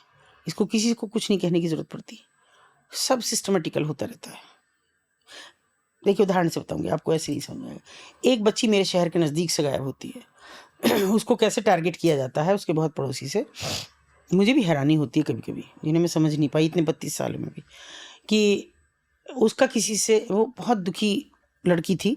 दुखी इसलिए कि उसके माँ बाप का एक्सीडेंट में मर गए, 2 भाई और एक ये बहन घर पे थे, ये बच गए। बुआ ले आई तीनों को, और उस कम्युनिटी से थे कि जहाँ इस तरह के रिश्ते हो जाते हैं, शादियाँ हो जाती हैं। बुआ ने बेटे तो इसलिए पाले अच्छे से कि बेटियों से शादी हो जाएगी। बेटी, उसके बुआ के बेटा था नहीं, तो बेटी का पालन पोषण ऐसे हुआ कि वो बस जाती नहर पे और कपड़े धोती, धोबी थे वो, और वापस चली जाती। रोटी मिली नहीं मिली, बहुत कमज़ोर सी, बहुत ही मतलब बदहाली में। ऐसे में किसी लड़के जो वहीं नहर पे आता होगा नहाने वाने, आसपास के गांव के बच्चे आते रहते हैं नहर पे, उसके साथ थोड़ी उसकी आत्मीयता बढ़ी। उसने आप बीती बताई उसको, थोड़ा सा उनमें आकर्षण बढ़ा। तो लड़का समझदार था, उसने एक दिन ये कहा कि देखो मेरा और तुम्हारा आगे कुछ नहीं हो सकता, एक बार कि तुम अपने घर से भाग के मेरे पास आ सकती हो, पर मेरी जो कम्युनिटी है वो कतई भी मुझे मार देगी, तुझे मार देगी। मैं तुझे स्वीकार करके अपने घर में कभी नहीं ला सकता, और मैं अभी इस लायक हूँ नहीं कि मैं कुछ करूँ। अच्छा ये है कि ये रिश्ता यहीं ख़त्म हो जाए। वो बेचारी क्या बोलती, जो सदा की सताई थी वो बिल्कुल चुपचाप चली गई। अब देखिए कैसे टारगेट करते हैं। ऐसे में कोई और लड़का उसको देख रहा था कि ये सब हो रहा है, तो अगले दिन वो कहता कि देख लिया इन काफिरों को, ये तेरे से करता शादी, तू इसके चक्कर में लग रही थी। मैं करूँगा तेरे से शादी, हम तो सेम बिरादरी के हैं, मैं शादी करूँगा, पर यहाँ नहीं होने देने की ना तेरी बुआ। तो ऐसा कर, ये पकड़ पैसे, ये पकड़ टिकट, मेरठ का टिकट दिया, 20 रुपये दिए। मैं उसे कहती हूँ कि 20 रुपये में बिक गई वो लड़की। 20 रुपये उसकी हथेली में दिए, और उतर जाना बस से, मैं बाद में आऊँगा, एक साथ जाएंगे तो शक हो जाएगा, तो मैं आ जाऊँगा, और तू कह देना रिक्शे वाले से बस अड्डे पे उतर के कि कबाड़ी बाजार छोड़ दो। फिर वहाँ से तू किसी भी कमरे पे चढ़ जाना, वो सब मेरी मौसियों के घर है। मूर्ख लड़की बैठ गई है। बैठने के बाद में रिक्शे, आप देखिए स्टेक होल्डर कौन कौन है, उसने वहाँ से बिठाया, इसका मतलब उसकी वहाँ पहचान होगी। बिल्कुल। कि उसने कह दिया कि मेरी मौसी यहाँ है, वे तू चला ही जा वहाँ से। उसके बाद रिक्शे वाला हो गया, चैन समझिए। वो रिक्शा वाला उसको नहीं जानता, वो उसको नहीं जानती। उसने कहा किसी भी रिक्शे वाले से कहना। उसने रिक्शे वाले से कहा भैया मुझे कबाड़ी बाजार जाना। ठीक है बैठ जा। लिया, कोई पैसा नहीं लिया, कबाड़ी बाजार में उसको छोड़ दिया। 20 रुपये उसकी हथेली में थे। वो कमरे पे चढ़ गई, जिस कमरे पे चढ़ी वहाँ से उन्होंने उतार के उस पर पहुँचा दी जो सब चीज़ को करते मैनेज। वहाँ चली गई। हुआ ये कि हमारे यहाँ वहाँ नीचे जहाँ बाज़ार है वहाँ नीचे पैंट लगती थी शुक्रवार को। पता नहीं उस दिन मैं अपने घर से आ रही थी अपने मायके से, तो ऐसी पैदल। वैसे मैं जनरली क्या करती हूँ वहाँ, मैं अगर मुझे ऊपर नहीं जाना होता तो मैं दुपट्टा उपट्टा डाल के मुंह बांध देती हूँ। नहीं बेकार क्यों डिस्टर्ब करना उन्हें। खिड़की पे खड़ी हूँ, पीछे हो जाती हैं, दरवाजे बंद करती हैं। पहचानते भी होंगे, तुमको लगता होगा हाँ फिर कुछ बात परेशानी होगी। होगी। नहीं ऐसे भी वो बेचारी थोड़ा शर्म भी करती हैं, तो दरवाजे वरवाजे बंद कर लेती हैं कि ऊपर आएंगी तो फिर डांट लगेंगी। तो जो उनका मुख्य सबसे बड़ा पिंप था वो उतर रहा था वहाँ से एक जीने से। अब वो इतनी भीड़ होती है और इतनी कंजेस्टेड जीने के उतरता हुआ आदमी दिखता नहीं है, लेकिन जैसे ही वो अचानक सामने आया तो मैं भी थोड़ा सा चौंक गई, वो भी। तो पता नहीं मुझे क्या हुआ, भगवान जाने। मैं कहती हूँ हमेशा इस काम में कि मुझे पता नहीं कैसे ऊपर वाला ही की सीट घसाट के लाया, पता नहीं मेरा क्या होगा ऊपर जाके। मैंने उसके कंधे पे हाथ रख के कहा बहुत उड़ रहा है, एक दिन तेरे टांगे काट दूंगी है। और मैं यूँ कह के मैं चल दी, ऐसे कह के बस उसे। उसने कहा रुको रुको रुको 1 मिनट। मैंने कहा जी यहीं लड़ाई होगी जो भी होगी। उन्हें एक रिक्शे वाले को बात लगाई कि बहन जी को इनके ऑफिस छोड़ के आ। उसे 20 रुपये दिए। मैंने कहा मैं चली जाऊँगी अपना। हाँ बैठ जाओ। मैं चली गई। मेरे से पहले वो मेरे ऑफिस में था बाइक से। मैंने कहा यहाँ क्यों आया? तो उसने कहा वहाँ नहीं बता सकता था, एक लड़की आई है उसे निकाल लो। उसने ये सोचा, जब उसने मुझे बाद में बताया, उसने ये सोचा कि मुझे पता लग गया अच्छा। लड़की आई है और इसके कमरे पे जो इसकी कीप है उसके कमरे पे है। तो ये इसलिए मुझे कह रही तेरी टांग काट दूंगी, तो इन्हें पता तो है ये कुछ करेंगी, इसलिए वहाँ पहुँच गया। खैर उसका सौभाग्य था लड़की का कि हम उसे बचा पाए उस दिन, और वहाँ तो नहीं भेजी हमने क्योंकि बुआ के यहाँ तो सुरक्षित ही नहीं थी अब, पर नाइट निकेतन जाके उसकी शादी हुई उसकी कम्युनिटी में, बच गई, बस इतना हुआ। लेकिन अब आप इसके बाद की अगर सुनेंगे तो जो लड़की नहीं जा पाती, ऐसा नहीं है कि जागरूकता नहीं आई या मेरा समझ लो कि मैं खुराफाती की तरह से उनकी जान जैसे कोट मुझे कई बार ये लगता है ना कि ये मार्केट है, जहां भी हो रहा होता है एक हाँ, भीड़ भाड़ की भीड़ मार्केट भाड़ है, की मार्केट है। उतर के मैं भाग क्यों नहीं सकता? ऊपर तो भीड़ नहीं है ना, कैसे भागूं? और वो उन्हीं के तो स्टेक होल्डर्स हैं। अगर वो चाहे व्यापारी, मैंने वही बात आपको कही, व्यापारी जरा सी बात के लिए इकट्ठा हो जाते हैं, सरकारों पे इतना बड़ा जबरदस्त दबाव बनाते हैं। इसके लिए तो कभी दबाव नहीं बनाया कि खत्म करो, हमारे सिरों पे बैठी हैं ये, कब कहा? तो भागती लड़की को सैकड़ों बार पकड़वाया इन्हीं लोगों ने। मैंने कहा ना कि मुझे वहां कोई ऊपर वाला घसीट घसीट के ले जाता रहा। और वहां भी उनको बहुत इनह्यूमन कंडीशंस में रखते हैं, वहां पे बहुत बुरे हालात में रखते हैं। वहां तक बिकने में तो उससे पहले उनके साथ क्या क्या नहीं बीत जाता। आप क्या सोचते हैं, एक लड़का जब प्यार में फंसा के ला रहा है, वो उसे खुद इस्तेमाल नहीं कर रहा पहले? बिल्कुल कर रहा है। वहां तो वो कितना ही कहीं फ्रेश है, नहीं होती है। वहां से आएगी किसके जरिए वहां तक पहुंची, वो सामने वाला बंदा तो कभी सामने ही नहीं आता, उसके बाद कभी भी नहीं आता, तो कभी नहीं दिखता। इसीलिए मैं कहती हूँ कि मैं जो भंसाली जी की वो फिल्म है कि उन्होंने काफ़ी रिसर्च करके उसको बनाया। कभी कभी जैसे मेरे साथी मेरे साथ उसको देखने के हम 15-16 लोग गए, तो अभी ये जो मेरे साथ हैं बेटी संजुक शर्मा, इन्होंने मुझे कहा कि मैम देखो बिल्कुल उसकी तरह चल रही है, किसी की तरह। एक बात उसने मुझे कही वहीं की, क्योंकि वो छोटा पल्लू, जैसे हम लंबा पल्लू रखते हैं सिर पर रखना पड़ा तो यहाँ तक रहेगा, वो छोटा सा यहाँ पड़ा है, और थोड़ा झूल के चलना, वो ऐसा सिस्टम है। कैसे आ जाता है मुझे नहीं समझ में आ रहा, मगर जब वो लड़की वहां थी तब वो सिस्टम का हिस्सा नहीं होती।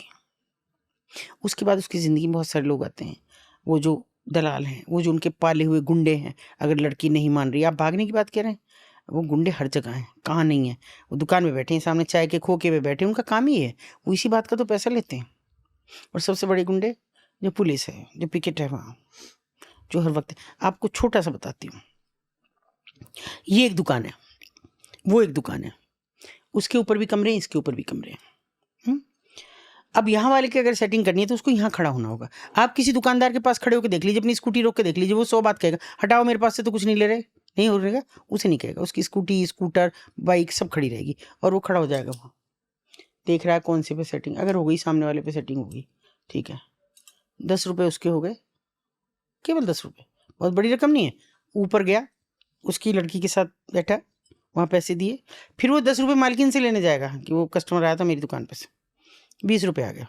दिन भर में अगर उसकी दुकान पे से 10 लोग भी चले गए, 200 रुपये कमाए, मत हो बिक्री, कुछ तो हुआ। फिर तो उस दुकानदार और उस पिंप में कोई अंतर ही नहीं है। ये सब उनके स्टेक होल्डर्स हैं। आपको ये समझना होगा कि अगर नीचे के दुकानदार चाहें तो ये रेड लाइट एरियाज एक दिन भी ना रहे, एक दिन भी कैसे रह जाएंगे? अगर वो व्यापारी हैं, सब बड़े व्यापारी हैं, वो कहेंगे नहीं भाई हमारा घर खराब हो रहा है, हमारा बाजार खराब हो रहा है, हमारे आसपास के लोग नहीं आ रहे। और सच्चाई बताऊं, मेरे यहाँ कुछ दिन के लिए बंद हो गए थे हाई कोर्ट के आदेश से, तो लोग भूखे मरने लगे थे, बोले हम तो भूखे मर गए, कस्टमर नहीं आ रहा। सोचिए। और वो महिलाएं भी क्या करेंगी? उनके पास भी खाने पीने का कोई दूसरा चारा तो कुछ है भी नहीं है उनके पास, कुछ भी नहीं है। और मैं अगर कड़वी सच्चाई बताऊं, 2010 में सोनागाछी में एक लड़की को पीट पीट, उसी को पे आधारित वो संजय लीला भंसाली ने उसमें किया है, उसको पीट पीट के मारा, जान से मार दिया। सैडिस्ट हैं वो लोग जो आते हैं वहाँ, उनको अल्टीमेट प्लेजर उनकी चीख से, उनके रोने से, उनके चिल्लाने से मिलता है। अगर कोई लड़की सहन कर जाए ना तो उसको ठंडी के लात मार के बाहर निकाल देते हैं, ये नहीं दूसरी बेच। उनका अल्टीमेट प्लेजर हुआ, अपने आप को मर्द दिखाना चाहते हैं। इसी मर्दानगी में वो लड़की मरी। मरने के बाद उस मालकिन को एक तो अपना नुकसान दिखा, दूसरा थोड़ा इमोशनल भी हुई होगी। उसने भाग भाग के मुकदमा लिखाना चाहा, नहीं लिखा गया। फिर किसी ने उसको कहा कि तुम कोर्ट से लिखाओ, उसने कोर्ट से लिखाया। कोर्ट से लिखाने के बाद में अखबारों में छप गया। अखबारों में छपने में सुप्रीम कोर्ट ने सुओ मोटो उसको लिया और तमाम स्टेट्स को एक एडवाइजरी जारी की कि आप अपने अपने यहाँ से 2-2 सॉलिसिटर जनरल से भेजें। एक बड़ी बैठक होनी, मैराथन, बड़ी बहस के बाद एक सब जगह से गए और तय हुआ माननीय सुप्रीम कोर्ट के निर्देश में कि 24 ट्रेड तय किए गए कि सिलाई, कढ़ाई, बुनाई, मोबाइल रिपेयरिंग, गाड़ी रिपेयरिंग, लड़कों के लिए मोटरसाइकिल, ये इस तरह करके 24 ट्रेड में तय किया गया। कंप्यूटर, सब चीज़ें करी और उनके लिए ये तय किया गया कि ITI जितनी भी हैं हर स्टेट में, वो देंगी इनको ट्रेनिंग। सिंडिकेट का एक प्रतिष्ठान है सिडबी, जो ट्रेनिंग देता है। सिडबी। और मिशन क्या है वो, रोजगार या क्या है सरकार की एक योजना, उसके अंतर्गत ये सब इनको देंगे ट्रेनिंग्स। डूडा, डिस्ट्रिक्ट अर्बन जो अथॉरिटी है, डेवलपमेंट अथॉरिटी। हाँ, वो सूडा, ये सब इनको ट्रेनिंग्स देंगे और ये एडवाइजरी जारी होगी और बहुत जल्दी हमको इसको बताएंगे कि आपने आगे क्या किया। उसकी एक कॉपी हमारे पास भी आ गई उस ऑर्डर की, बाकायदा देखे, और उसमें रंगनाथ मिश्र माननीय और मार्कंडेय काटजू साहब, ये वो लोग रहे उस समय। उन्होंने उसको इतने मार्मिक ढंग से वो लिखा, वो लगभग 40-50 पेज का वो एक ऑर्डर है और पूरा एक एक खोल खोल के उन्होंने लिखा कैसे वो बच्ची मरी, उस पर क्या बीता होगा, क्या किया, कौन है वो लोग, सब उन्होंने लिखा। सबको चला गया, हमारे पास भी है। हमको बड़ा अच्छा लगा कि भाई ये तो अब कुछ नई पहल होने जा रही है। देखिए क्या नतीजा निकलता है। नतीजा ये निकला कि हमारे पास एक दिन फ़ोन आता है कि डूडा से कि मैडम कुछ महिलाओं के जो आउटडेटेड हैं उनके दे दो नंबर, उनकी ट्रेनिंग होनी है। मैंने खुशी खुशी 70 महिलाओं के नंबर दिए। महीनों बीत गए, कोई आया ही नहीं ट्रेनिंग देने के लिए। मैंने एक दिन उसी नंबर फ़ोन किया, मैंने कहा भाई आपके यहाँ से मुझसे नंबर नाम मांगे गए थे, मैंने कुछ नंबर नाम दिए। बोले वो ट्रेनिंग तो हो गई मैडम, कब की, आपको पता नहीं लगा। मैंने कहा पता नहीं लगा। मैं भाग के वहाँ गई, मैंने कहा भाई क्या ट्रेनिंग हुई तुम्हारी? नहीं दीदी, हम तो आपके बिना कहीं जाते भी नहीं, हमारी ट्रेनिंग कोई करेगा तो हम तो आपसे कहेंगे। फेक, खाली कागजों में ट्रेनिंग हो सब गई। कागजों में पूरे हिंदुस्तान भर की ट्रेनिंग हो गई, पूरे हिंदुस्तान भर में पुनर्वास हो गया सारी महिलाओं का। रेड लाइट एरिया खत्म हो गए तो हो जाने चाहिए इस हिसाब से। तो किसकी मंशा है, कौन करेगा? ये जुडिशरी को तथा बता सकते हैं, ये जुडिशरी के इतने बड़े प्रयास को पलीता लगा सकते हैं, तो और क्या कर सकते हैं। और उसमें भी जिन जस्टिस के नाम है ये सब ये बड़े नामी एक्टिविस्ट जस्टिस टाइप है। के लोग हैं, ये बड़े नाम हैं ये। तो और अभी बदलते समय के साथ अभी काफी स्वरूप भी बदल रहा है इस पूरे बिजनेस का। हाँ, हाँ, ऑनलाइन आ जाने के बाद से बिल्कुल, काफी चेंजेस भी हो रहे हैं। बहुत ज़्यादा। जैसे देखिए स्पा सेंटर्स हैं, मसाज पार्लर्स हैं, उससे भी ज़्यादा। हम क्यों स्पा सेंटर में जा रहे हैं? जिसके पास पैसा वहाँ बहुत लगता है, जिसके पास इतना पैसा है कि वो स्पा सेंटर में दे, मसाज पार्लर में दे, वो घर में जकोजी भी बनाता है, बना सकता है अपने बाथरूम में, उसको भाप स्नान ही तो करना है, वहाँ भी कर सकता है। लेकिन नहीं, वो स्पा सेंटर में जाएगा, मसाज पार्लर में जाएगा। अभी तो उससे भी बड़ा ओयो होटल्स हैं। मुझे लोगों ने कहा कि आप ओयो होटल का खुल के नाम ले रही हैं। मैंने कहा मैं इससे भी बेदर्दी से लूँगी, क्योंकि मैं दिख रही हूँ मेरा शहर कैसे बिगड़ रहा है इन ओयो होटल्स के। घंटे के हिसाब से पैसे दिया जा रहा है। लड़कियाँ मुंह बांध के आ रही हैं, बाइक पे आ रही हैं लड़के के साथ, 1 घंटा रुकी चली गई, कहीं एंट्री नहीं है, होटल ही नहीं है। शमशान के बराबर में 2 कमरे, एक नीचे एक ऊपर, ऊपर ओयो होटल का बोर्ड है। कहाँ है भाई? रिसेप्शन है, कुछ कैमरा है, कुछ नहीं। बट ओयो है। सेक्सुअल फ्रीडम तो मिलनी चाहिए ना। हाँ, मिलनी चाहिए, मान लिया मैंने, मिलनी चाहिए, मगर ये तो पता कर लो वो हैं कौन। ऐसी कौन सी नीड हो गई कि आप जल्दी विवाह को आप तैयार नहीं हैं, लेट मैरिज आप करने पे कर रहे हैं, और उसके बाद आपकी सेक्सुअल डिजायर्स भी हैं। फिर अभी आप एक बात को इग्नोर कर रहे हैं, आपको ये नहीं पता कि फिर ये ब्लैकमेल भी होते हैं, लड़के भी होते हैं और लड़कियां भी होते हैं। पहले जाते हैं, फिर इनकी वीडियोस बनाते हैं, फिर ये ब्लैकमेल होते हैं आपस में, फिर ये मुकदमे लिखाते हैं, पुलिस पर अनावश्यक भार बढ़ाते हैं। जब ये कहते हैं कि नशीला पदार्थ देके, इस शब्द से मुझे हद से ज्यादा नफरत है। कब दिया वो नशीला पदार्थ यार? उठ के क्यों नहीं चली आई? पता नहीं लगा? अभी तुम 10 दिन बाद बता रही हो कि मेरे साथ रेप हुआ। ये बकवास, ये बिल्कुल बकवास है। घंटे घंटे भर के लिए दे रहे हैं, ऐसी कैसी सेक्सुअल डिजायर है? शादी कर लो। हम जानते कि पहले हमारे ज़माने में लोगों के 10-10 साल अफेयर चलते थे, घर वाले तैयार नहीं हो रहे, कोई बात नहीं, 10 साल बाद सिर झुका के अगर दूसरी जगह शादी भी कर ली तो भले ही वो असफल रही है, जो भी हुआ, समय काट दिया वहीं। लेकिन बहुत मामलों में माँ बाप तैयार भी होते थे कि बहुत समय हो गया, बच्चे बिल्कुल कहीं गलत नहीं है। आज तो 1 साल में मेकअप ब्रेकअप, और फिर बड़ी सीधी सी बात है कि लेट शादी और जल्दी तलाक, ये भी तो चल रहा है। और लोगों में विकृतियां भी काफ़ी बढ़ती जा रही हैं। मैं आपका ही एक वीडियो देख रहा था, उसमें भी आपने जिम और वाइफ शॉपिंग इन सब के बारे में भी आपने डिटेल में बात की है। ये तो बहुत विभत्स रूप है हमारे समाज का, जिस पे अगर आप जागरूक नहीं हुए तो हमको, और ये बड़े लोगों का खेल है, ये हमारा नहीं है, ये उनका खेल है जिनके पास पैसा है और एन्जॉयमेंट चाहिए उनको। बाहर जाएँगे तो लोग चर्चा करेंगे, होटल्स में किसी को बुलाएँगे कॉल गर्ल को तो एक्सपोज़ होने का डर है। और ये वीकेंड पे इनकी पार्टियाँ होती हैं, उन पार्टीज़ में एक लिया जाएगा ट्रे, उसमें सबकी गाड़ी की चाबी डलेंगी, उसके बाद वो उठाएँगे, अंधेरा कर दिया जाएगा, ड्रिंक किए हुए होंगे सब, जिसकी चाबी उसकी बीवी, ये उसके साथ। ओपनली हो रहा है ये? बिल्कुल, मेरे पास एक महिला आती है और वो कहती है कि मुझे बचा लो बस, लेकिन मेरी आइडेंटिटी डिस्क्लोज़ नहीं होनी चाहिए, क्योंकि वो बड़ी अधिकारी की पत्नी थी। मैंने कहा कहाँ पे तैनात हैं? बोली वो नहीं बताऊँगी। मत बताओ, क्या करते हैं? ये होता है मेरे साथ और मैं अपने आप से ही शर्मिंदा हूँ। मैंने कहा अपने घरवालों को बोलो, हमको कहने से क्या फ़ायदा? अपने माता-पिता को बताओ, भाइयों को बताओ कि मेरे साथ, कि ये इतना बड़ा अफ़सर है, ये किसी की नहीं चलने देगा, ये मुझे ही बदचलन साबित कर देगा। मेरे पास कुछ रास्ता नहीं है। मैंने कहा छोड़ दो, तलाक ले लो। कि बोले वो प्रेस्टीज इश्यू मेरे घरवालों का भी है, इसका भी है। मैंने कहा इसकी प्रेस्टीज क्या देखती हो? ये तो तुम्हारी प्रेस्टीज से खेल रहा है, फिर इसकी क्या? इनके सबकी तो खेल रहे हैं। आज मैं दूसरे के साथ हूँ, कल उसकी दूसरे के साथ है। ये तो सबका चल रहा है और ये सुबह मुँह कैसे दिखा पाते हैं एक-दूसरे को, मुझे ये नहीं समझ आता। क्योंकि अंधेरा वहाँ है जब चाबी उठाई है और रूम में अंधेरा नहीं है। हमें पता है कि ये किसका पति है, उसको पता है कि ये किसकी पत्नी है। और मैं कहती हूँ लोग इनकार कर रहे हैं। मुझे बहुत से लोग कहते हैं कि नहीं है ऐसा, नहीं है, मान लिया मैंने। फिर ये शब्द कहाँ से आया? वो मुझे बता दो ना, कोई तो मुझे क्लैरिफ़िकेशन करो। ये वाइफ़ स्वैपिंग कहाँ से आई? कहाँ से ये शब्द आया? या ज़िगोलो के लिए लोग करते हैं, मेल प्रस्टिट्यूट के लिए, कि कोई ज़िगोलो-विगोलो नहीं है, नहीं है। मान लिया मैंने, मान लिया, मैं तो बहुत पहले से कहती आई हूँ। मगर अभी एक सीरीज़ आई, सीए टॉपर, शौकीन भी आई, 2 आई। शौकीन, ये कौन है फिर? इन पे भी ऐतराज़ करिए ना, मेरे कहने पे क्यों करते हैं? और मैं तो खुल के कहती हूँ कि मेरे कहने के बाद ये दोनों सीरीज़ आई। मैं तो खुल के कह रही हूँ। तो क्या इनका भी शोषण उसी तरह होता है जिस तरह से? बहुत बुरा इन लड़कों का। ये जो ज़िगोलो हैं, इनका बहुत बुरा, उन वाइफ़्स का तो है ही। एक टाइम वो आता है कि इनके परिवार ही खत्म हो रहे हैं। ये केवल रह रही हैं, वाइफ़ स्वैपिंग की मैं अभी बात कर रही हूँ, वो केवल रह रही हैं। उस महिला ने मुझे कहा कि मैं रहूँगी अब, मगर उस आदमी को ज़िंदगी में अपने हाथ नहीं लगाने दूँगी। अब ये जिसको कहेगा मैं वहाँ जाऊँगी। जब ये नहीं भी कहेगा मैं तब भी जाऊँगी। अब मैं इसकी इज़्ज़त से ऐसे खेलूँगी। अब क्या इज़्ज़त रह गई मेरी?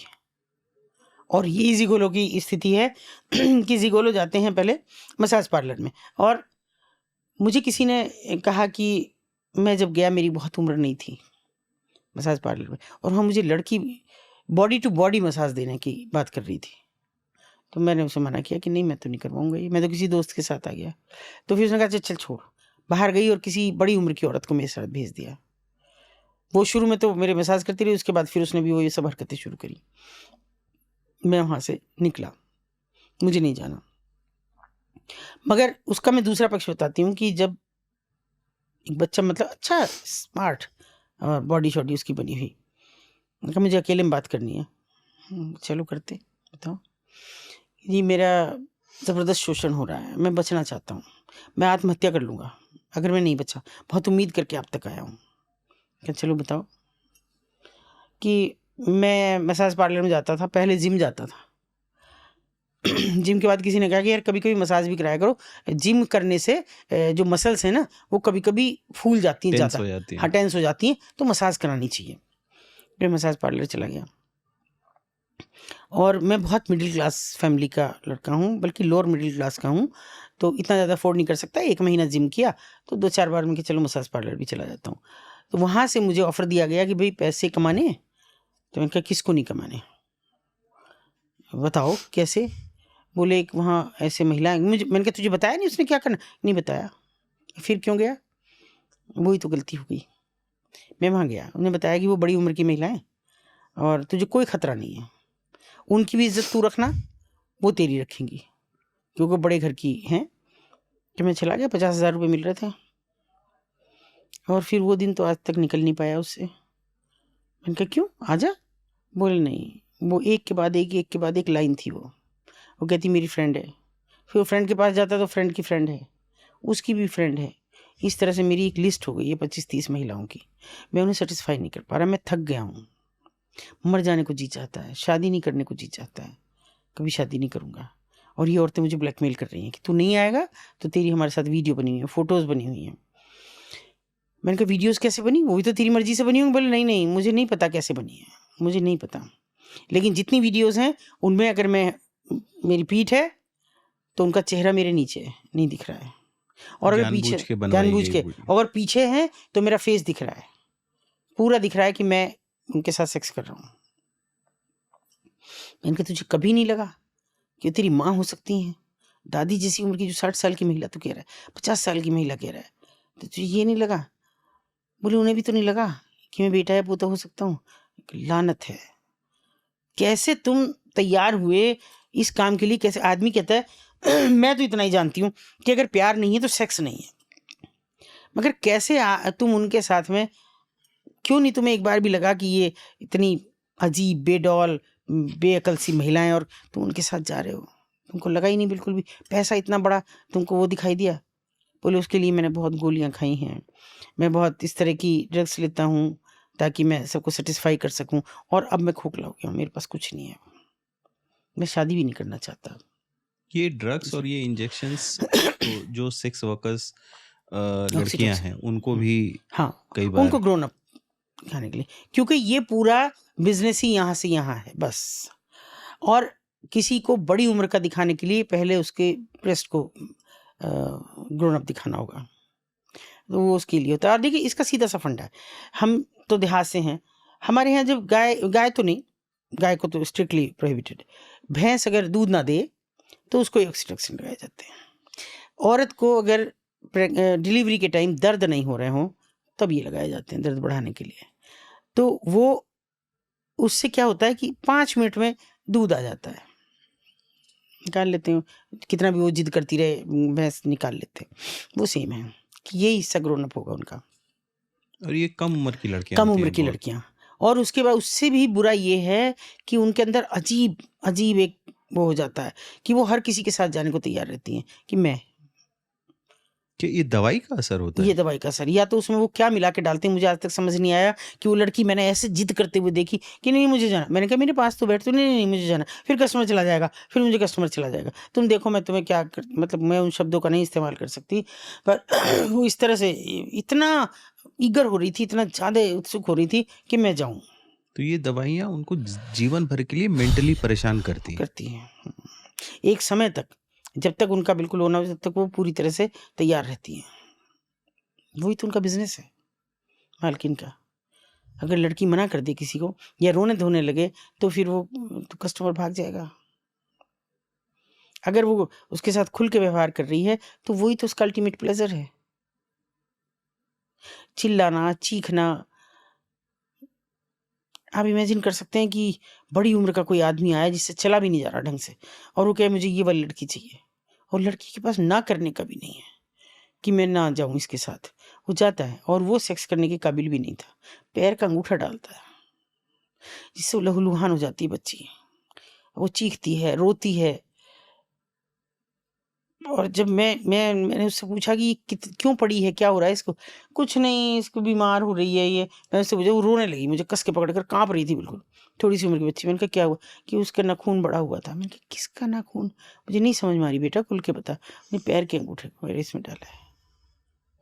बताइए, औरत है वो, लड़कियां हैं वो? अरे वो तो ऐसा आपने तो जानवरों से भी बदतर उनको कर रखा है। एक तरफ ये औरतें हैं जो सिर्फ सेक्स की इच्छा के लिए जवान लड़कों को भी बुला रही हैं, एक वो औरतें हैं कि जहाँ उस बूढ़े के बस की कुछ नहीं है, लेकिन फिर भी वो क्या, वो सैडिस्ट हैं जो हर तरह के दुख में, आनंद में, उनका आनंद है उनको, जो जितना दुख मिलेगा उन्हें, जितनी वो रोएंगी चिल्लाएंगी, वो उनका अल्टीमेट प्लेजर है। और ये ज़्यादातर लोग, आपने पहले भी बताया कि उस तबके से हैं हाँ जिसमें बहुत ज़्यादा शिक्षा हाँ, नहीं है, नहीं है। नहीं है, बिल्कुल ही नहीं है, क्योंकि ये तो धीरे धीरे परिवर्तन है। मेरे देखते देखते मैं कहती हूँ कि मैं वो दुर्भाग्यशाली औरत हूँ कि जिसके देखते देखते सब बदलाव आए। एक टाइम था वहाँ ठीक लोग आते थे, हम शाम के बाद मैं कभी नहीं गई वहाँ, कभी भी। एक ज़माने में कि नहीं शाम के बाद वहाँ लोग आते हैं। मगर उसके बाद धीरे धीरे धीरे जैसे ये सब बदलाव आया, मतलब बाहर की लड़कियां आने लगी, दूरदर्शन आ गया, कुछ बाहर मनोरंजन। की लड़कियां मतलब शहर से कहीं नहीं और से लाई हुई? नहीं, शहर से तो बाहर की आती ही हैं। मतलब अब वो राजस्थानी नहीं थी, अब वो एक विशेष कम्युनिटी की नहीं थी। जैसे कई कम्युनिटीज भी ऐसी होती हैं जिनका नाच गाना मनोरंजन करना पेशा हाँ, है। वही भेड़िया और जाति कई होती बार है। हम लोग मान लेते हैं कि जो सेक्स वर्क का काम है वो इनके पेशे का पार्ट है। नहीं, वो बिल्कुल नहीं करती, गलत बात। बिल्कुल नहीं करती भेड़िया कम्युनिटी की औरतें, वो किसी एक की होकर रह जाती हैं। ठीक है, वो नाचती गाती हैं, उन्हें तो पहले क्या है नाचने गाने वाली औरतें। पहले ये कहाँ था कि ये कहा जाए कि वो ये वेश्यावृत्ति करने वाली औरतें। वो नाचने गाने वाली औरतें थी, उससे ही मनोरंजन करती थी लोगों का। लेकिन वो दूरदर्शन ने ले लिया, पहले गाने का लिया तो रेडियो ने ले लिया, फिर उसके बाद थोड़ा और आया तो फिल्में आने लगीं, ये चीज़ आने लगी। वहाँ से हटे हम हॉल से, तो घर में फिल्में आ रही थी तो उनको देखने लगे, वहाँ क्यों जा रहे हैं डांस देखने के लिए। फिर उसके बाद थोड़ा और बढ़ा तो सीरियल्स आने लगे, उनमें बैठ गए हम, वहाँ नहीं गए। उनका स्तर उतना ही गिरता चला गया जितना हमारा स्तर टेक्नोलॉजी में ऊपर गया, वो और उतना ही इंटरनेट नीचे। आने के बाद फिर हाँ, पॉर्न और और एडल्ट ये सब आ फिल्में गया। ये सब भी आ गई। ये सब भी आ गया। दूसरा, आपके सामने तो खुला पड़ा है ये टीवी, आपको तो किसी चीज़ की ज़रूरत ही नहीं है, आपका फ़ोन खुला पड़ा है, आप जो चाहे देखें इसमें। उससे ज़्यादा ओटीटी ने आपके बेडरूम में परोस दिया, कुछ भी देखिए आप, लिमिट नहीं है आपके देखने की, अनलिमिटेड आप कुछ भी देखिए। और उससे आप कह रहे हैं सरकार की मंशा है, सरकार की मंशा। अभी एक मेरे शहर के एक बच्चे ने एक फिल्म बनाई उदयपुर फाइल्स, वो कन्हैया लाल की हत्या पे उसमें 70 कट लगाए सेंसर ने कि हिंसा है इसमें, और ओटीटी पे सेंसर ही नहीं है, कोई सेंसर नहीं है। खुली माँ बहन की गालियां आप दे रहे हैं, आप जितनी ज़्यादा से ज़्यादा देंगे उतना हिट होगा वो सीरियल। और अगर फिल्म में आ जाए कोई गाली तो बीप हो जाती है। लेकिन ये किसकी प्रॉब्लम है? सरकार की प्रॉब्लम है कि लोगों की प्रॉब्लम है? सरकार की प्रॉब्लम, लोग कहाँ मना कर रहे हैं कि आप सेंसर मत लगाओ, नहीं, लोग देख भी तो वही रहे हैं। देख रहे हैं ना। आपका काम क्या है कि केओस ना फैले, बदतमीजी ना फैले, थोड़ा आप संवेदनशील भी तो बनिए। फिर फिल्मों से भी हटा दीजिए, फिर क्यों कर रहे हैं? फिर फिल्मों से करने की क्या ज़रूरत है? एक टाइम था, शायद आप पता नहीं जानते हैं नहीं जानते, एक टाइम ये था कि हमको बहुत बाद में समझ में आया, बहुत बाद में, शादी भी होगी, बच्चे बड़े हुए, कुछ हमारे यहाँ के कुछ हॉल्स बदनाम थे, इसमें नहीं देखने जाना, वहाँ खड़े मत होना। एक हॉल में आर पार सड़क निकल जाती थी तो हमारे भैया कहते थे इससे नहीं निकलना। मैंने कहा भैया आगे बहुत भीड़, नहीं नहीं आगे से निकलेंगे, गोल घूम के निकलेंगे। तो नहीं, आज समझ में आया क्यों। लेकिन उसमें क्या था कि फिल्म तो कोई और चल रही, मान लग रहा है मेरा गाँव मेरा देश, बीच में क्लिप्स डाल रखी हैं वो अश्लील फिल्मों की, अश्लील फिल्मों है की। ना। तो उसको छोटे देखने शहरों में तो अक्सर ही ये होता था। अक्सर ये होता था। तो वो बहुत बाद में हमको समझ में आया, उन पे भी रेड होती थी, उनमें जाने वाले लोगों को भी पकड़ा जाता था, बहुत सी चीज़ें होती थी। आपके घर में परोसी जा रही है वो चीज़, आप उस पर सोच भी नहीं रहे, आप देश को क्या दे रहे हैं, परिवारों को क्या दे रहे हैं, कैसे टूट रहे हैं परिवार, आप दिखा रहे हैं। सबसे पहले शुरू कर दिया वो एकता कपूर जी ने, अब तो उसे बंद करा दिया सरकार को, इसको भी मैं सैल्यूट करती हूँ, इतनी तो आपने पहल की कि एक औरत शादी करती है एक से, फिर नहीं नहीं तेरे सपने नहीं भरी तो चली गई दूसरे, कभी मिस्टर बजाज हो गए, कभी मिस्टर बासु हो गए, फिर आ गई मिस्टर बजाज के पास, फिर मिस्टर बासु के पास। अरे भैया, औरत है कि गाय बकरी है कि आज इसको बेच दी कल उसको बेच दी, क्या कर रहे हो, क्या दिखा रहे हो ये। वो बढ़ते बढ़ते, और फिर वो जो एकता कपूर घरों में घुस के उसने बर्बाद किए ना लोग, वो यहाँ तक आ गए हम ओटीटी तक आज। जब आप ये रेस्क्यू ऑपरेशंस और इन सब कोई ऐसी घटना जो एकदम याद रह गई कि हाँ बिल्कुल बिल्कुल। देखिए मैं एक, मुझे अचानक फ़ोन आता है और ये पहला मौका है, मैं, वो मुझे शायद सुन भी रहे हों, लेकिन मैं उन सज्जन को सैल्यूट करती हूँ और हार्दिक आभार करती हूँ उनका, कि मुझे रात को फ़ोन आता है कोई ऐसे 6-7 बजे, एक लड़की है, बच्ची है, आज ही निकाल दो नहीं तो कल बिक जाएगी। दिख जाएगी, किसके यहाँ है ये भी बताता। ठीक है, मैंने बहुत हिम्मत करके, क्योंकि रात का टाइम और सर्दी थी, जनवरी, मैंने अपने यहाँ के एक उच्च अधिकारी को बात की, कैसा, उन्होंने कहा देखिए तुझे फेक नहीं होनी चाहिए। क्या मतलब? मतलब फर्जी नहीं हो जानी चाहिए, अच्छा, बस अब इसके मिल पीछे जाए। कुछ हाँ हाँ, क्योंकि मैं आपको मदद कर रहा हूँ। देखिए कितना डर डर रहे हैं वो, मतलब फेक हो जाएगी तो क्या हो जाएगा, मतलब पुलिस रेड करती ही रहती है, बहुत सारे फेक होते हैं फेक उसमें। होते हैं उसमें, सब फेक ही होते हैं, मैं तो फेक साबित करती हूँ सबको। फिर उन्होंने कहा अच्छा ठीक है, मैं अपने 2 चहेते सिपाही आपको दे रहा हूँ, मजबूत हैं, इन लड़कों को ले जाओ। मैंने कहा ये आएंगे नहीं जब तक मैं ना बुलाऊं। हमने अपने आपस में कनेक्शन किए और मैंने दुपट्टा कस के, सर्दियों के दिन थे तो कोई बात तो नहीं, जब कोई। ये रेस्क्यू ऑपरेशंस होता है तो आप लोग पूरा गेयर वेयर हाँ हाँ लेके जाते हो? हाँ हाँ, क्योंकि वो जो है हम उसको सामने नहीं लाते, जो हमें बताते। हमारे भी तो स्टेक होल्डर्स हैं, इन्फॉर्मर हैं, कैसे भी समझ लो, उनके भी हैं वो सेम, वही हमारे भी हैं। वो उन्हें अगर ये हाँ, इन्फॉर्म आपको इनरोड चाहिए तो बात तो उन्हीं से करनी उन्हीं से पड़ेगी। करनी पड़ेगी, मजबूरी है। तो मैं ऐसी बस खोज रही हुई और मैंने उन्हें कह दिया भी तुम वहाँ खड़े रहो, जब आएगी मुझे पता लग जाएगा। अब देखिए मेरा उस दिन का ऐसा मतलब, मेरा एक शराबी नौकर, शराबी नौकर? हाँ, जो मुझे कोई आदमी नहीं था ले जाने वाला, क्योंकि उस गली में तो गाड़ी का मतलब नहीं, स्कूटी पे हिल रहा है वो बुरी तरह, फिर भी मुझे, मैंने कहा तो चल। आपके घर का एक हाँ नौकर था जो हाँ, हिल रहा है बिल्कुल, कहते इतना ज्यादा हिल रहा है कि कहता जा रहा है कि क्या है, मैं ठीक तो चल रहा हूँ, बैठी रहो चुपचाप। वो मतलब क्योंकि उम्र दराज है तो डांट सकता है मुझे। हाँ, बचपन से बड़ा घर में हुआ है, तो चुपचाप बैठी रहो, हिल तो खुद रही है, मुझे हिला रही है। मैंने कहा भैया आज पता नहीं वहां तक वो पहुंचूंगी। चला रहा था, हाँ वो आप चला पीछे थे। मैं पीछे थी। मैंने कहा ताकि पहचान ना हो, मैं किसी और को बुला सकती थी लेकिन लोगों की पहचान है। मैंने उसे कह दिया वहीं पास में मंदिर है, मैंने कहा तू यहाँ सीढ़ियों पर सो जा, स्कूटी यहाँ खड़ी कर दे, मैं अपने आप तुझे जगा लूँगी, सो तेरा कोई जरूरत नहीं मुझे। मैं घूम के ऐसी, कभी बाजार बंद होने वाला था, कभी आलू देख रही हूँ, कभी ये देख रही हूँ, पीछे से मुझे किसी ने आवाज़ लगाई, आंटी ये नहीं है वो जहाँ आप खड़ी हो। मैंने भी अंदर से पूछा, मैंने कहा कौन? ये मैंने आपको इन्फॉर्मेशन दी, मुड़ना मत। मैंने कहा नहीं मुड़ नहीं रही, तो उसने मुझे दूसरी जगह अच्छा, बताई। वो लोग भी ट्रैक करते हैं? हाँ, कि मैं आगे जा रहा हूँ तुम्हारे, तो और तुम मेरे पीछे पीछे। मैंने उसको नाम में थोड़ा पहचान गई, मैंने कहा ये कहीं, हाँ मैं तुम्हारे आगे निकल रहा हूँ, मेरे पीछे पीछे आ जाओ, और फिर मैं आगे चला जाऊँगा, एक जगह रुकूंगा, तुम उसी पे चली जाना और मैं आगे चला जाऊँगा। मैंने ठीक है। वो रुका, मुझे उम्मीद नहीं थी इस पे होगा, क्योंकि वो छोटा सा एक कमरा है। मैंने कहा इसके यहाँ, जैसे ही मैं ऊपर पहुंची तो उसने कहा अरे आज दीदी इस समय कैसे? मैंने कहा अच्छा, जो वहाँ पे मालकिन थी। संचालिका थी हाँ उसने बोला? हाँ, मैंने कहा भाई मुझे तो सूचना मिली तेरे यहाँ लड़की है कोई। अरे नहीं, मेरे बड़ी मुतमईन थी वो बिल्कुल, ये मेरे यहाँ कोई लड़की नहीं, आप देख लो, एक तखत पड़ा है, कुछ भगवान जी की तस्वीरें बहुत रहती हैं वहाँ, भगवान जी की रहती हैं। जिस आले में भगवान जी एक में रखे रहते, वो काला हुआ रहता, धुएं जल जल के, साफ कभी नहीं होता, लेकिन भगवान जी जरूर है।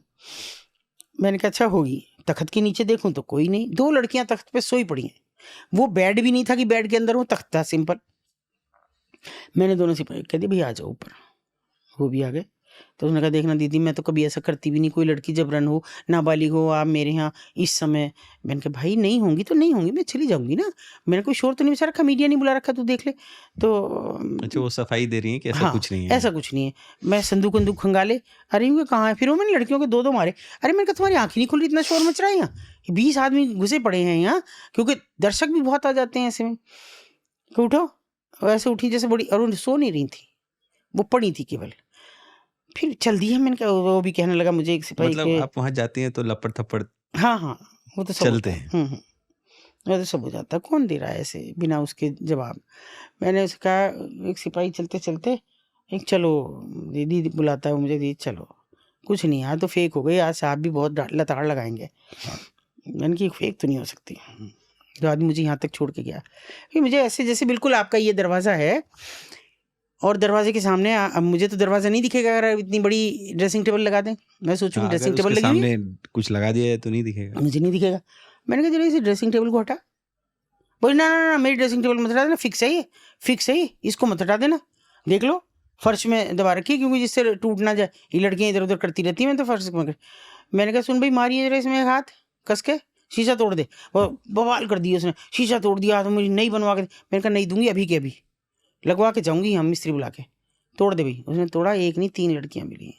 और उसके सच पीछे मानो अगर और 5 मिनट हो जाते वो मर जाती, पीली हो चुकी थी, सांस नहीं आ रहा था उन्हें, ऑक्सीजन नहीं था बिल्कुल भी। जैसे वो उठा के भागा, वो सिपाही दोनों लंबे चौड़े सिपाही थे, दोनों उठा के भागे। नीचे गाड़ी खड़ी थी उनकी सरकारी जीप, उसमें डाल के वो सीधे सामने एक नर्सिंग होम में वहाँ डाला। उनका 5 मिनट और नहीं लाते मर गई थी लड़कियाँ, क्योंकि वो हमें भगाई हो रही थी जल्दी। उसे दिख रहा था कि तेरा तो सौदा खराब हो रहा है। ड्रेसिंग टेबल और दीवार के बीच में उनको, बस वो ऐसे खड़ी थी यूं, बस यूं, वो बैठ नहीं, मतलब वो गिरती, अगर मर जाती तो गिर नहीं सकती थी, मर के भी वो खड़ी रहती हूँ। सोचो आप, फिर मैं मारती हूँ ऐसे में, नहीं छोड़ती। मारती है एज इन हाथ से? हाँ, नहीं मारूं? नहीं, मुझे नहीं पता, मैं तो बस पूछ सच रहा हूँ। बताओ, उन बच्चियों को देख के मुझे ऐसा लगा अगर मेरी बच्ची होती तो क्या बीतता, मैं क्या ही घूंसे मारे उसके गाल पे खींच खींच के, कितना मार लगाऊंगी तुझे। और घसीटते हुए मैं नीचे लाई। ये दीदी गलती हो गई, दीदी गलती। मैंने नहीं, कोई गलती, गलती गुनाह है, गलती है ये। अगर मैं 5 मिनट और रुकी रहती और फिर ऐसी चल जाती तो मर जाती। इनका तो कोई फूकने वाला भी नहीं मिलता, कब कहाँ तुम बोरियों में लपेट के कहाँ फेंक के आती, इनको पता भी नहीं लगता। तो मैं उन बच्चियों का चेहरा नहीं भूली कभी भी। नेपाली थी तीनों लड़कियां। नेपाल से काफी लड़कियां बहुत आती हैं। बहुत लड़कियां आती हैं नेपाल से। सबसे ज्यादा कहाँ से? इस समय तो सबसे ज्यादा नेपाल से हैं, क्योंकि एक के बाद वो ट्रैफिकर भी बन रही हैं। जो यहीं हुई वो ट्रैफिकर बन रही हैं। इसी में शर्मनाक है कि वो अपने आप को भी नहीं बख्श रही हैं। इससे ज़्यादा कुछ नहीं हो सकता। कि मैं आपको दोनों का एक ऐसा सामूहिक सच बताती हूँ कि अभी तो नया ट्रेंड है कुछ कुछ कि आज मेरे शहर में कोई है अधिकारी, तो उसकी दोस्ती हो गई कुछ एनजीओ से हो जाती हैं अक्सर। हमसे तो कोई करता नहीं भैया, चाय भी नहीं डरते भी पिलाता। होंगे। हाँ, पता नहीं कब क्या करेगी। तो हो गई। तो फिर जब उनका पोस्टिंग हुआ मेरठ, तो वो साथ में लगा के ले आए, आओ तुम्हें रेड वेड कराएंगे यार, तुम्हारा कुछ नई जगह पे तुम्हारा बढ़िया सा वो बनवाएंगे। उन सज्जन ने आके रेड की। मैंने एक दिन कहा भाई ये क्या है, ये कौन आता है कि जो रेड कर रहा है? रोज रोज देख रही हूँ मैं अखबार में कि आज यहाँ की, आज वहाँ 19 लड़कियां निकाली, आज 20, और वो 19 की 19 वहीं लटक रही हैं। फिर ये कैसी रेड है भाई?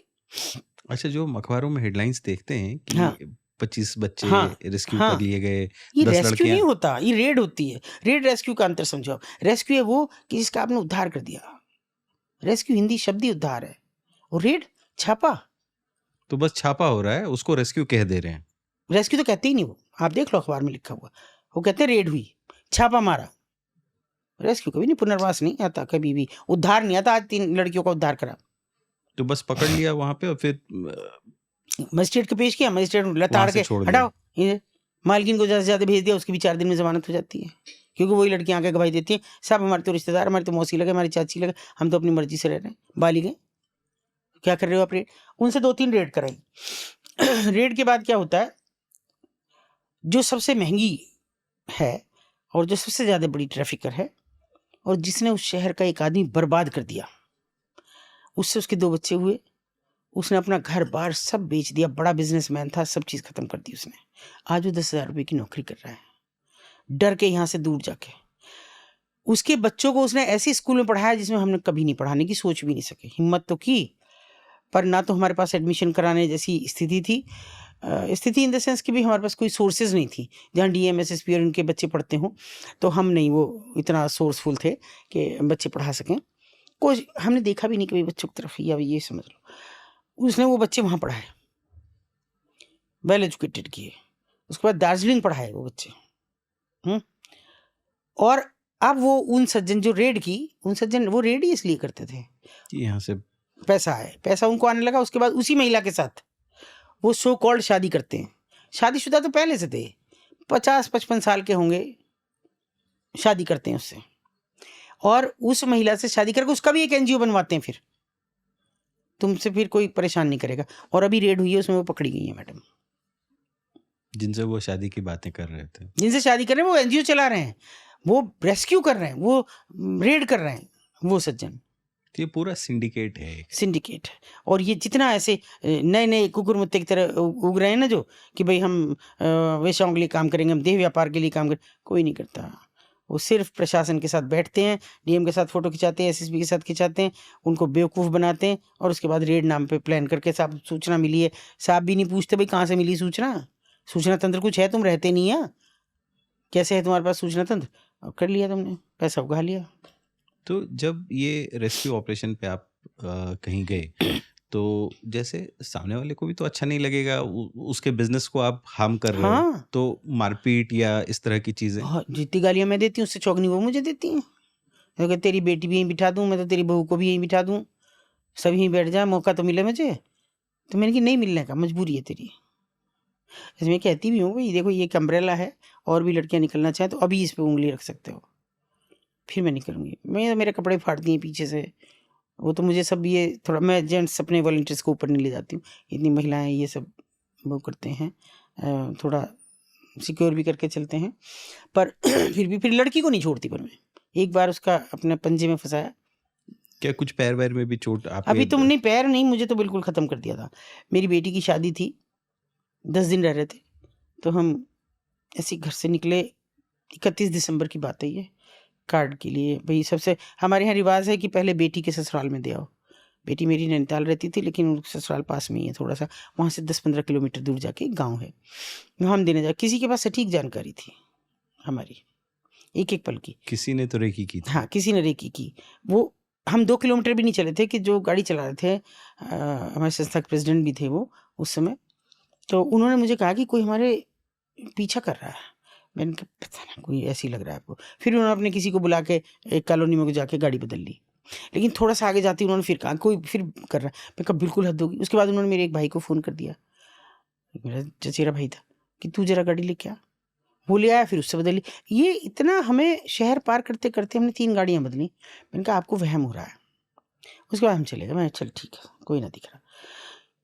अभी जैसे उस गाँव में जाना है तो ईस्ट साइड जाना है हमको, तो यहाँ से उन्होंने थोड़ा सा यूँ कच्चे उतार कर जैसे ही मोड़ने को हुए, तो मैंने अचानक उन्हें कहा, मैंने कहा देखो ऐसा लग रहा है दूध का टैंकर बिल्कुल हमारे ऊपर आ रहा है।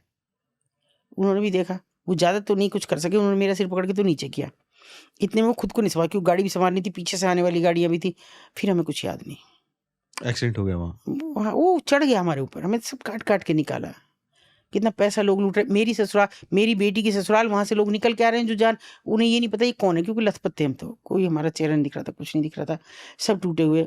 और वो तो बहुत ज़्यादा डैमेज हुई जो गाड़ी चला रहे थे, उन्हें मतलब बहुत ज़्यादा। मैं बहुत शर्मिंदा हूँगी, उनकी लाइफ एक तरह से बिल्कुल वो हो गई। तो और मेरा भी ये हालत हो गई कि मुझे यही नहीं समझ में आ रहा था कि कैसे बेटा आया वहाँ से भाग के, और इतना सब रॉड हैं, घुटने टूट गए, ये टूट गए, ये सब जो पता नहीं कैसे पुनर्जन्म है ऊपर वाले का। दोनों का ही पुनर्जन्म है, उनका भी और मेरा भी। वो तो मुझसे भी ज़्यादा डैमेज हुए, उनका तो पता ही नहीं। ये जाल बंधे हुए हैं उनके घुटनों पे, मेरे तो चलो मामूली ऑपरेशन होके ही थोड़ा वो हो गया, मतलब क्योंकि हमें ऐसे को चलते हुए चढ़ा हुआ। इसमें जो लड़कियां हैं सेक्स ट्रैफिक के बिजनेस में, स्पेशली जो ये कोठा सिस्टम हम हर जगह देखते हैं, इसमें लड़कियों के नंबर्स बढ़ रहे हैं, घट रहे हैं, ऑनलाइन की तरफ शिफ्ट हो रहा है, क्या हो रहा है वहाँ? नहीं, वहाँ तो जो बढ़ रहे हैं वो बढ़ ही रहे हैं। वहाँ ऑनलाइन जाने का मतलब ही नहीं है। उनके पास तो फ़ोन भी नहीं, वो क्या ऑनलाइन जाएँगी? फोन भी नहीं है। नहीं। कैसे रखेंगी इनकी फ़ोन? कितनी कमाई होती होगी महीने की एवरेज? इनकी तो कोई भी कमाई नहीं, कुछ भी नहीं, तो इनको सब क्या मालकिन की है। संचालिका बस मालिकिन ये जो रोटी खाती हैं और धंधा करती हैं, और कुछ नहीं है। वो इन्हें कपड़े दिलवाएँगी, वहीं आ जाएगा, कपड़े वाला नीचे नहीं उतरती। वहीं वो अधनंगी सी ड्रेस, एक ड्रेस को 4 लड़कियाँ भी पहन सकती हैं। आज तूने पहनी, कल तू पहन, चल। थोड़ी-थोड़ी ढीली आ रही तो मार ले 2-4 टाँके, हो गई, तेरी हो गई ये, चल अब तू पहन ले इसको। वो एक सड़ा सा मेकअप बॉक्स लेके आ जाएगा, जिसमें एक डिब्बी में कुछ वैसलीन जैसा और 4-5 कलर, ये इसमें मिलाओ, लिपस्टिक हो गई, वो आईलिड्स पे लगा लिया, ये मेकअप हो गया। एक सस्ता सा पाउडर लगाया, फिर वो एक चमकी सी वो इन पे लगाई, हो गए तैयार। ये उनका मेकअप है। वहीं आएगा वो डॉक्टर, एक झोला छाप आ जाएगा, किसी को बुखार हो गया गोली दे जाएगा, दवाई कुछ दे जाएगा, बस यहीं तक सीमित है। हाँ, लेकिन अब इतनी जागरूकता है कि किसी को ये डाउट हो कि मैं शायद कुछ हो गया है मुझे, तो ART सेंटर जा सकती है। कुछ हो जैसे गया ऐसे, मतलब मतलब कोई उसको लगे कि STD? मैंने किसी के साथ, हाँ STD, किसी को लगे कि मैंने कुछ ऐसा किसी के साथ बिना कंडोम्स के किया है, थोड़ा घबराहट लगे उसको, तो दिखाती है ART सेंटर। वैसे भी जांच के लिए जाती हैं, क्योंकि ART सेंटर खाली STD के लिए ही नहीं है, और दूसरे भी यौन रोग हो जाते हैं, जैसे अगर सिफिलिस किसी वगैरह। को कुछ सिफिलिस या हाँ, इस एड्स तरह का या भी हो इस तरह जाता की है। चीजें HIV पॉजिटिव हाँ, पाया गया, तो उसके बाद देखिए उसका वहाँ कोई नहीं, सिफिलिस है तो उसका तो इलाज वो करते हैं, पर और कोई नहीं है। इट्स अब तो नहीं है, किसी को होता नहीं, क्योंकि सभी बहुत ही प्रिवेंटिव रहते हैं, पर वो जब होता था तब उनके लिए कोई जगह नहीं है। और इसमें भी एक एज का ब्रैकेट होता होगा कि इस एज ब्रैकेट में ही एज तो 30 के बाद तो ऐसे ही नहीं है उनके लिए वो धंधा, 30 भी क्यों, 25 ही है। उनका जिस्म इस काबिल नहीं रह जाता कि वो किसी को झेल पाए। रोजाना उसके बाद 15 उनका 20 क्या होगा? कुछ नहीं, या तो ट्रैफिकर बन जाए, या वहीं अगर वो ज़्यादा कमज़ोर बीमार हैं तो 5-5 रुपए कस्टमर की दया पे जी जाए। मान लो 250 रुपये दे रहा तो 5 रुपये वो मांग ले, मुझे भी दे दे, रोटी नहीं है आज खाने के लिए, पढ़ने के लिए कहीं भी किसी कोने में पड़ी रहें वहाँ बस। और जिन्होंने थोड़ा बहुत कमा लिया वो अपने घर बार में वहाँ जाके कहीं बना लें, वहाँ भी शहर में भी बनाए हुए हैं सब अपने घर वहाँ चली जाएं। लेकिन जो बदहाली में जी रही हैं वो बदहाली में ही रह जाती हैं। मतलब ये पैसे कमाने का, आर्थिक स्थिति की समस्या ये रह ही जाती है। ये रह जाती है उनके लिए। जो लड़कियां हैं उनके लिए बराबर है, जो जबरन आई हुई हैं उनके लिए बरकरार है। क्योंकि देखिए जब वो खरीदी जाए, मान लो कोई लड़की 50,000 में खरीदी गई तो 50,000 का ब्याज ही नहीं उतरता उससे, तो वही खरीदी गई है, वही वही ब्याज वस्तु भी है देगी। और वही ब्याज भरेगी। तेरे पे इतने पैसे खर्च किए हैं, पहले ये तो उतर जाए, तुझे तो तब दूंगी अगर वो मांग भी ले कभी, मुझे दे दो आज, मेरा ये खाने का मन कर रहा है या कुछ।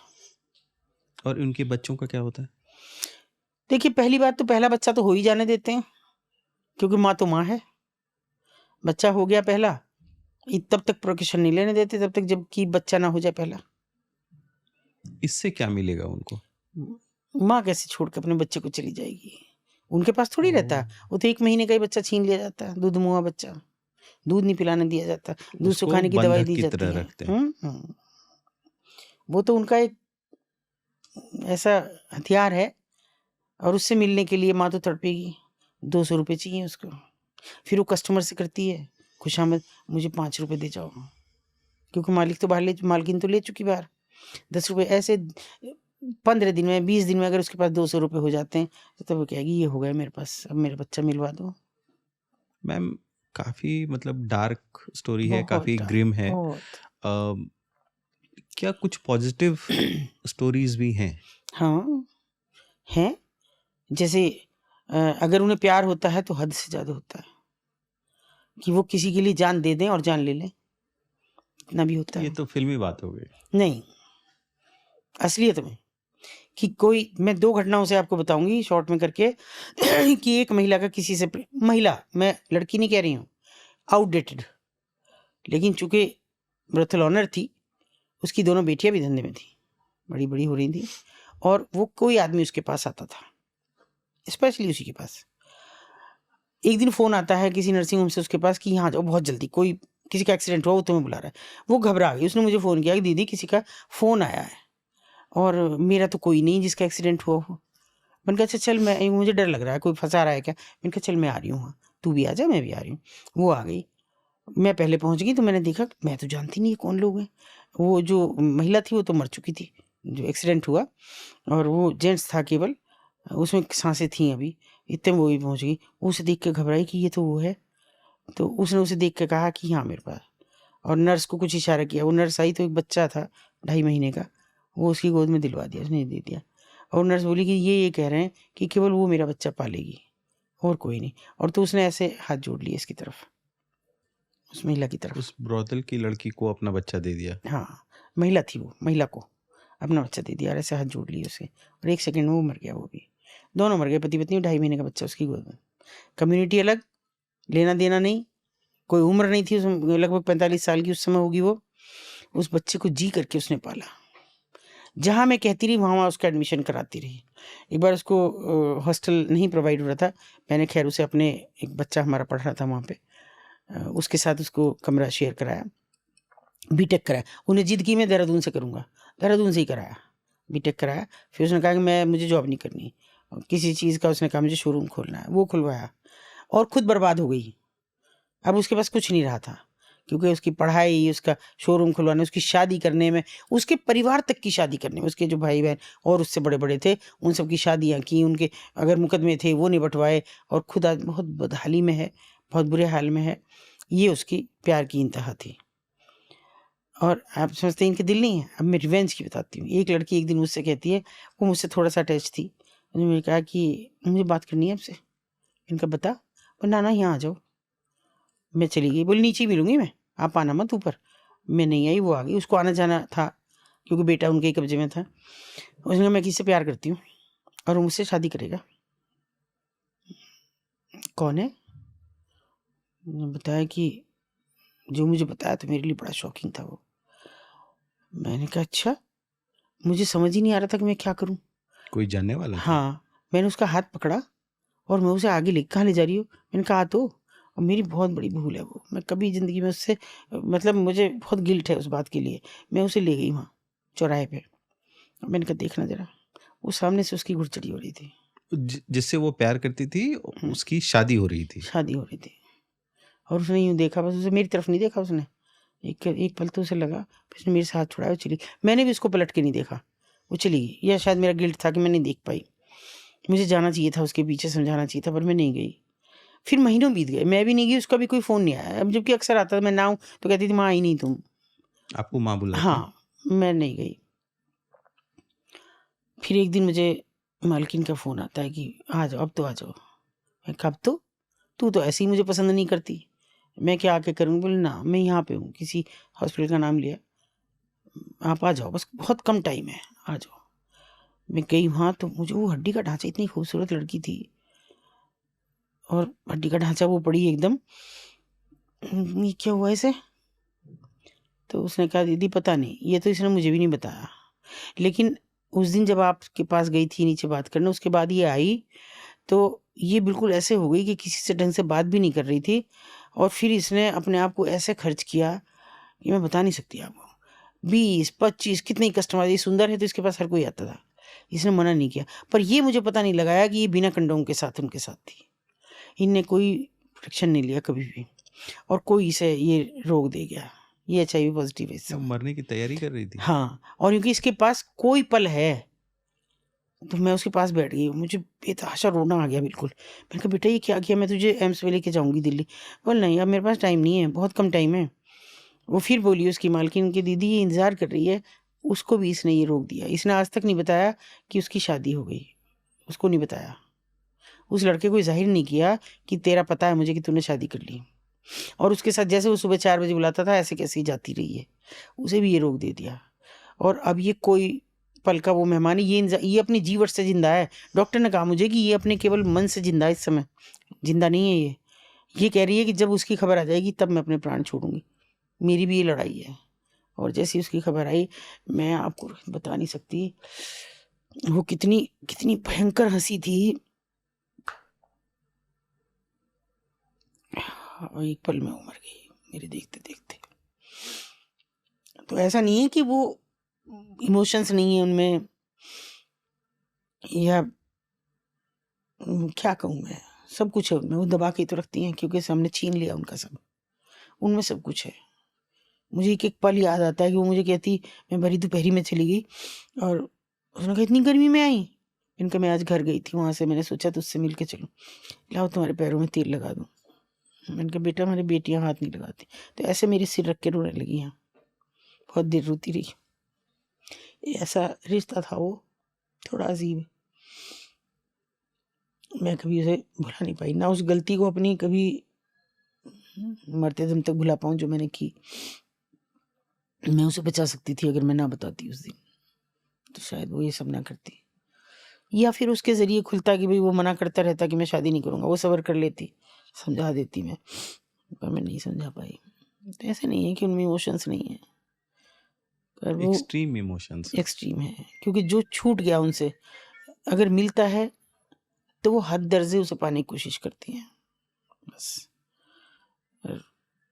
वहाँ कोई ऐसा जाता नहीं है कि जो इमोशंस से जुड़ सके। ऐसे भी हैं लोग कि जो जिन्होंने अपना जीवन वहीं बर्बाद कर दिया, जैसे मैं उसकी बात कर रही हूँ।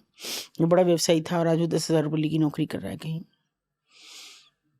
और यहाँ मैं एक बात वो भूल गई हूँ कि उसी महिला की बेटी वो अब हाई प्रोफाइल है, जिसको इतना अच्छी पढ़ाई लिखाई सब कराई, और वो तिल तिल मरता है इसके लिए कि मेरी बेटी को भी उसने उस सब में डाल दिया। कुछ केसेस ऐसे भी हैं जो वहां से निकल के अच्छा कर पाए। हाँ, ऐसी भी हैं। ऐसी भी हैं कि अगर वो ना होती तो शायद मैं वहाँ ना होती। ऐसी भी हैं कि जो बच्चे पढ़ लिए, वो अच्छे काबिल हो गए और नौकरी बढ़िया कर रहे हैं। दुबई में 2 भाई बहन हैं, जबकि बहुत अच्छी पोजीशन नहीं थी यहाँ पे उसकी माँ की भी, क्योंकि वो भी सिंपल एक सेक्स वर्कर ही थी, कोई मालकिन नहीं थी। दोनों बच्चे बहुत अच्छे से यहाँ से बीटेक किया, एमबीए किया, उसके बाद गए तो वो हैं। और एक बच्ची वो जो बैंक में मैं बता रही हूँ कि पीओ हो गई, अपनी मतलब माँ को लेके गई वापस महाराष्ट्र, और इज्जत से सम्मान से उसके ही घर में उसको बसाया, नानी के घर उसको लेके गई। ऐसी बहुत सारी हैं। एक और बैंक में ही लड़की थी, जो तो खैर उसकी, और जिसकी मैं सबसे पहले बात करती वो लड़की भी बैंक में लग गई थी। और बाद में मुझे पता लगा कि वो बैंक में उसकी जॉब लग गई थी, पर मैं उनकी आइडेंटिटी मैंने उसकी भी कभी डिस्क्लोज़ नहीं की कि मुझे पता है ये यहाँ की लड़की है। तो ऐसे तो बहुत अच्छे बहुत लोग हैं ऐसे। या मैं उसी की बात कर रही हूँ जिसने अपने बच्चे को इतना पाल के, उसका तो वो कुछ भी नहीं था, ना उसका खून था, ना उससे उसका कोई ऐसा कोई प्रेमी था कि भाई जिसके साथ बहुत वर्षों से संबंध था, ऐसा भी कुछ नहीं था, लेकिन उसको पाल के इतना बड़ा वो दे दिया। तो हमें केवल अगर हम उनके इमोशंस को जगा के भी करते हैं ना, कि हम उनके बच्चों को प्यार करें। हमारे यहाँ एक कहावत है कि कुत्ता है, फीमेल डॉग है, उसके बच्चे को भी आप प्यार करोगे आपको नहीं काटेगी। ये तो इंसान है। एक आखिरी की तरफ अगर हम बढ़ रहे हैं, कितने केसेस हैं आप पर? हैं 15-20। 15-20। क्या हो कुछ रहा खत्म है हो इन गए, केसेस में? लास्ट रह रहा है एक अभी। एक बचा हुआ है। एक बचा हुआ है, ये उसको किस मैं तरह के केसेस हैं इसमें? ऐसे ही एब्डक्शन अच्छा। और मारपीट के तो बहुत हैं। मारपीट के हैं,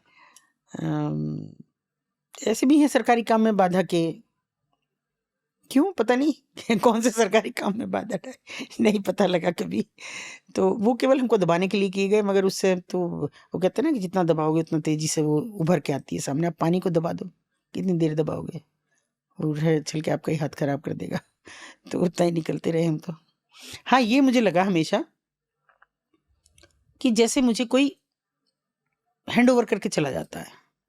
मतलब एक अधिकारी अभी है शहर में और दूसरा आया है, उसका ट्रांसफर हो गया और मैं उससे जानती भी नहीं हूँ, लेकिन अगर मैं बाई चांस मिलने अभी तो मैंने मिलना जुलना छोड़ अच्छा, आपकी डॉजियर वो दे के जाते हैं? वो देखे जाते तो ये मैं, ओ अतुल जी आइए, मैं तो मिली भी नहीं आपसे।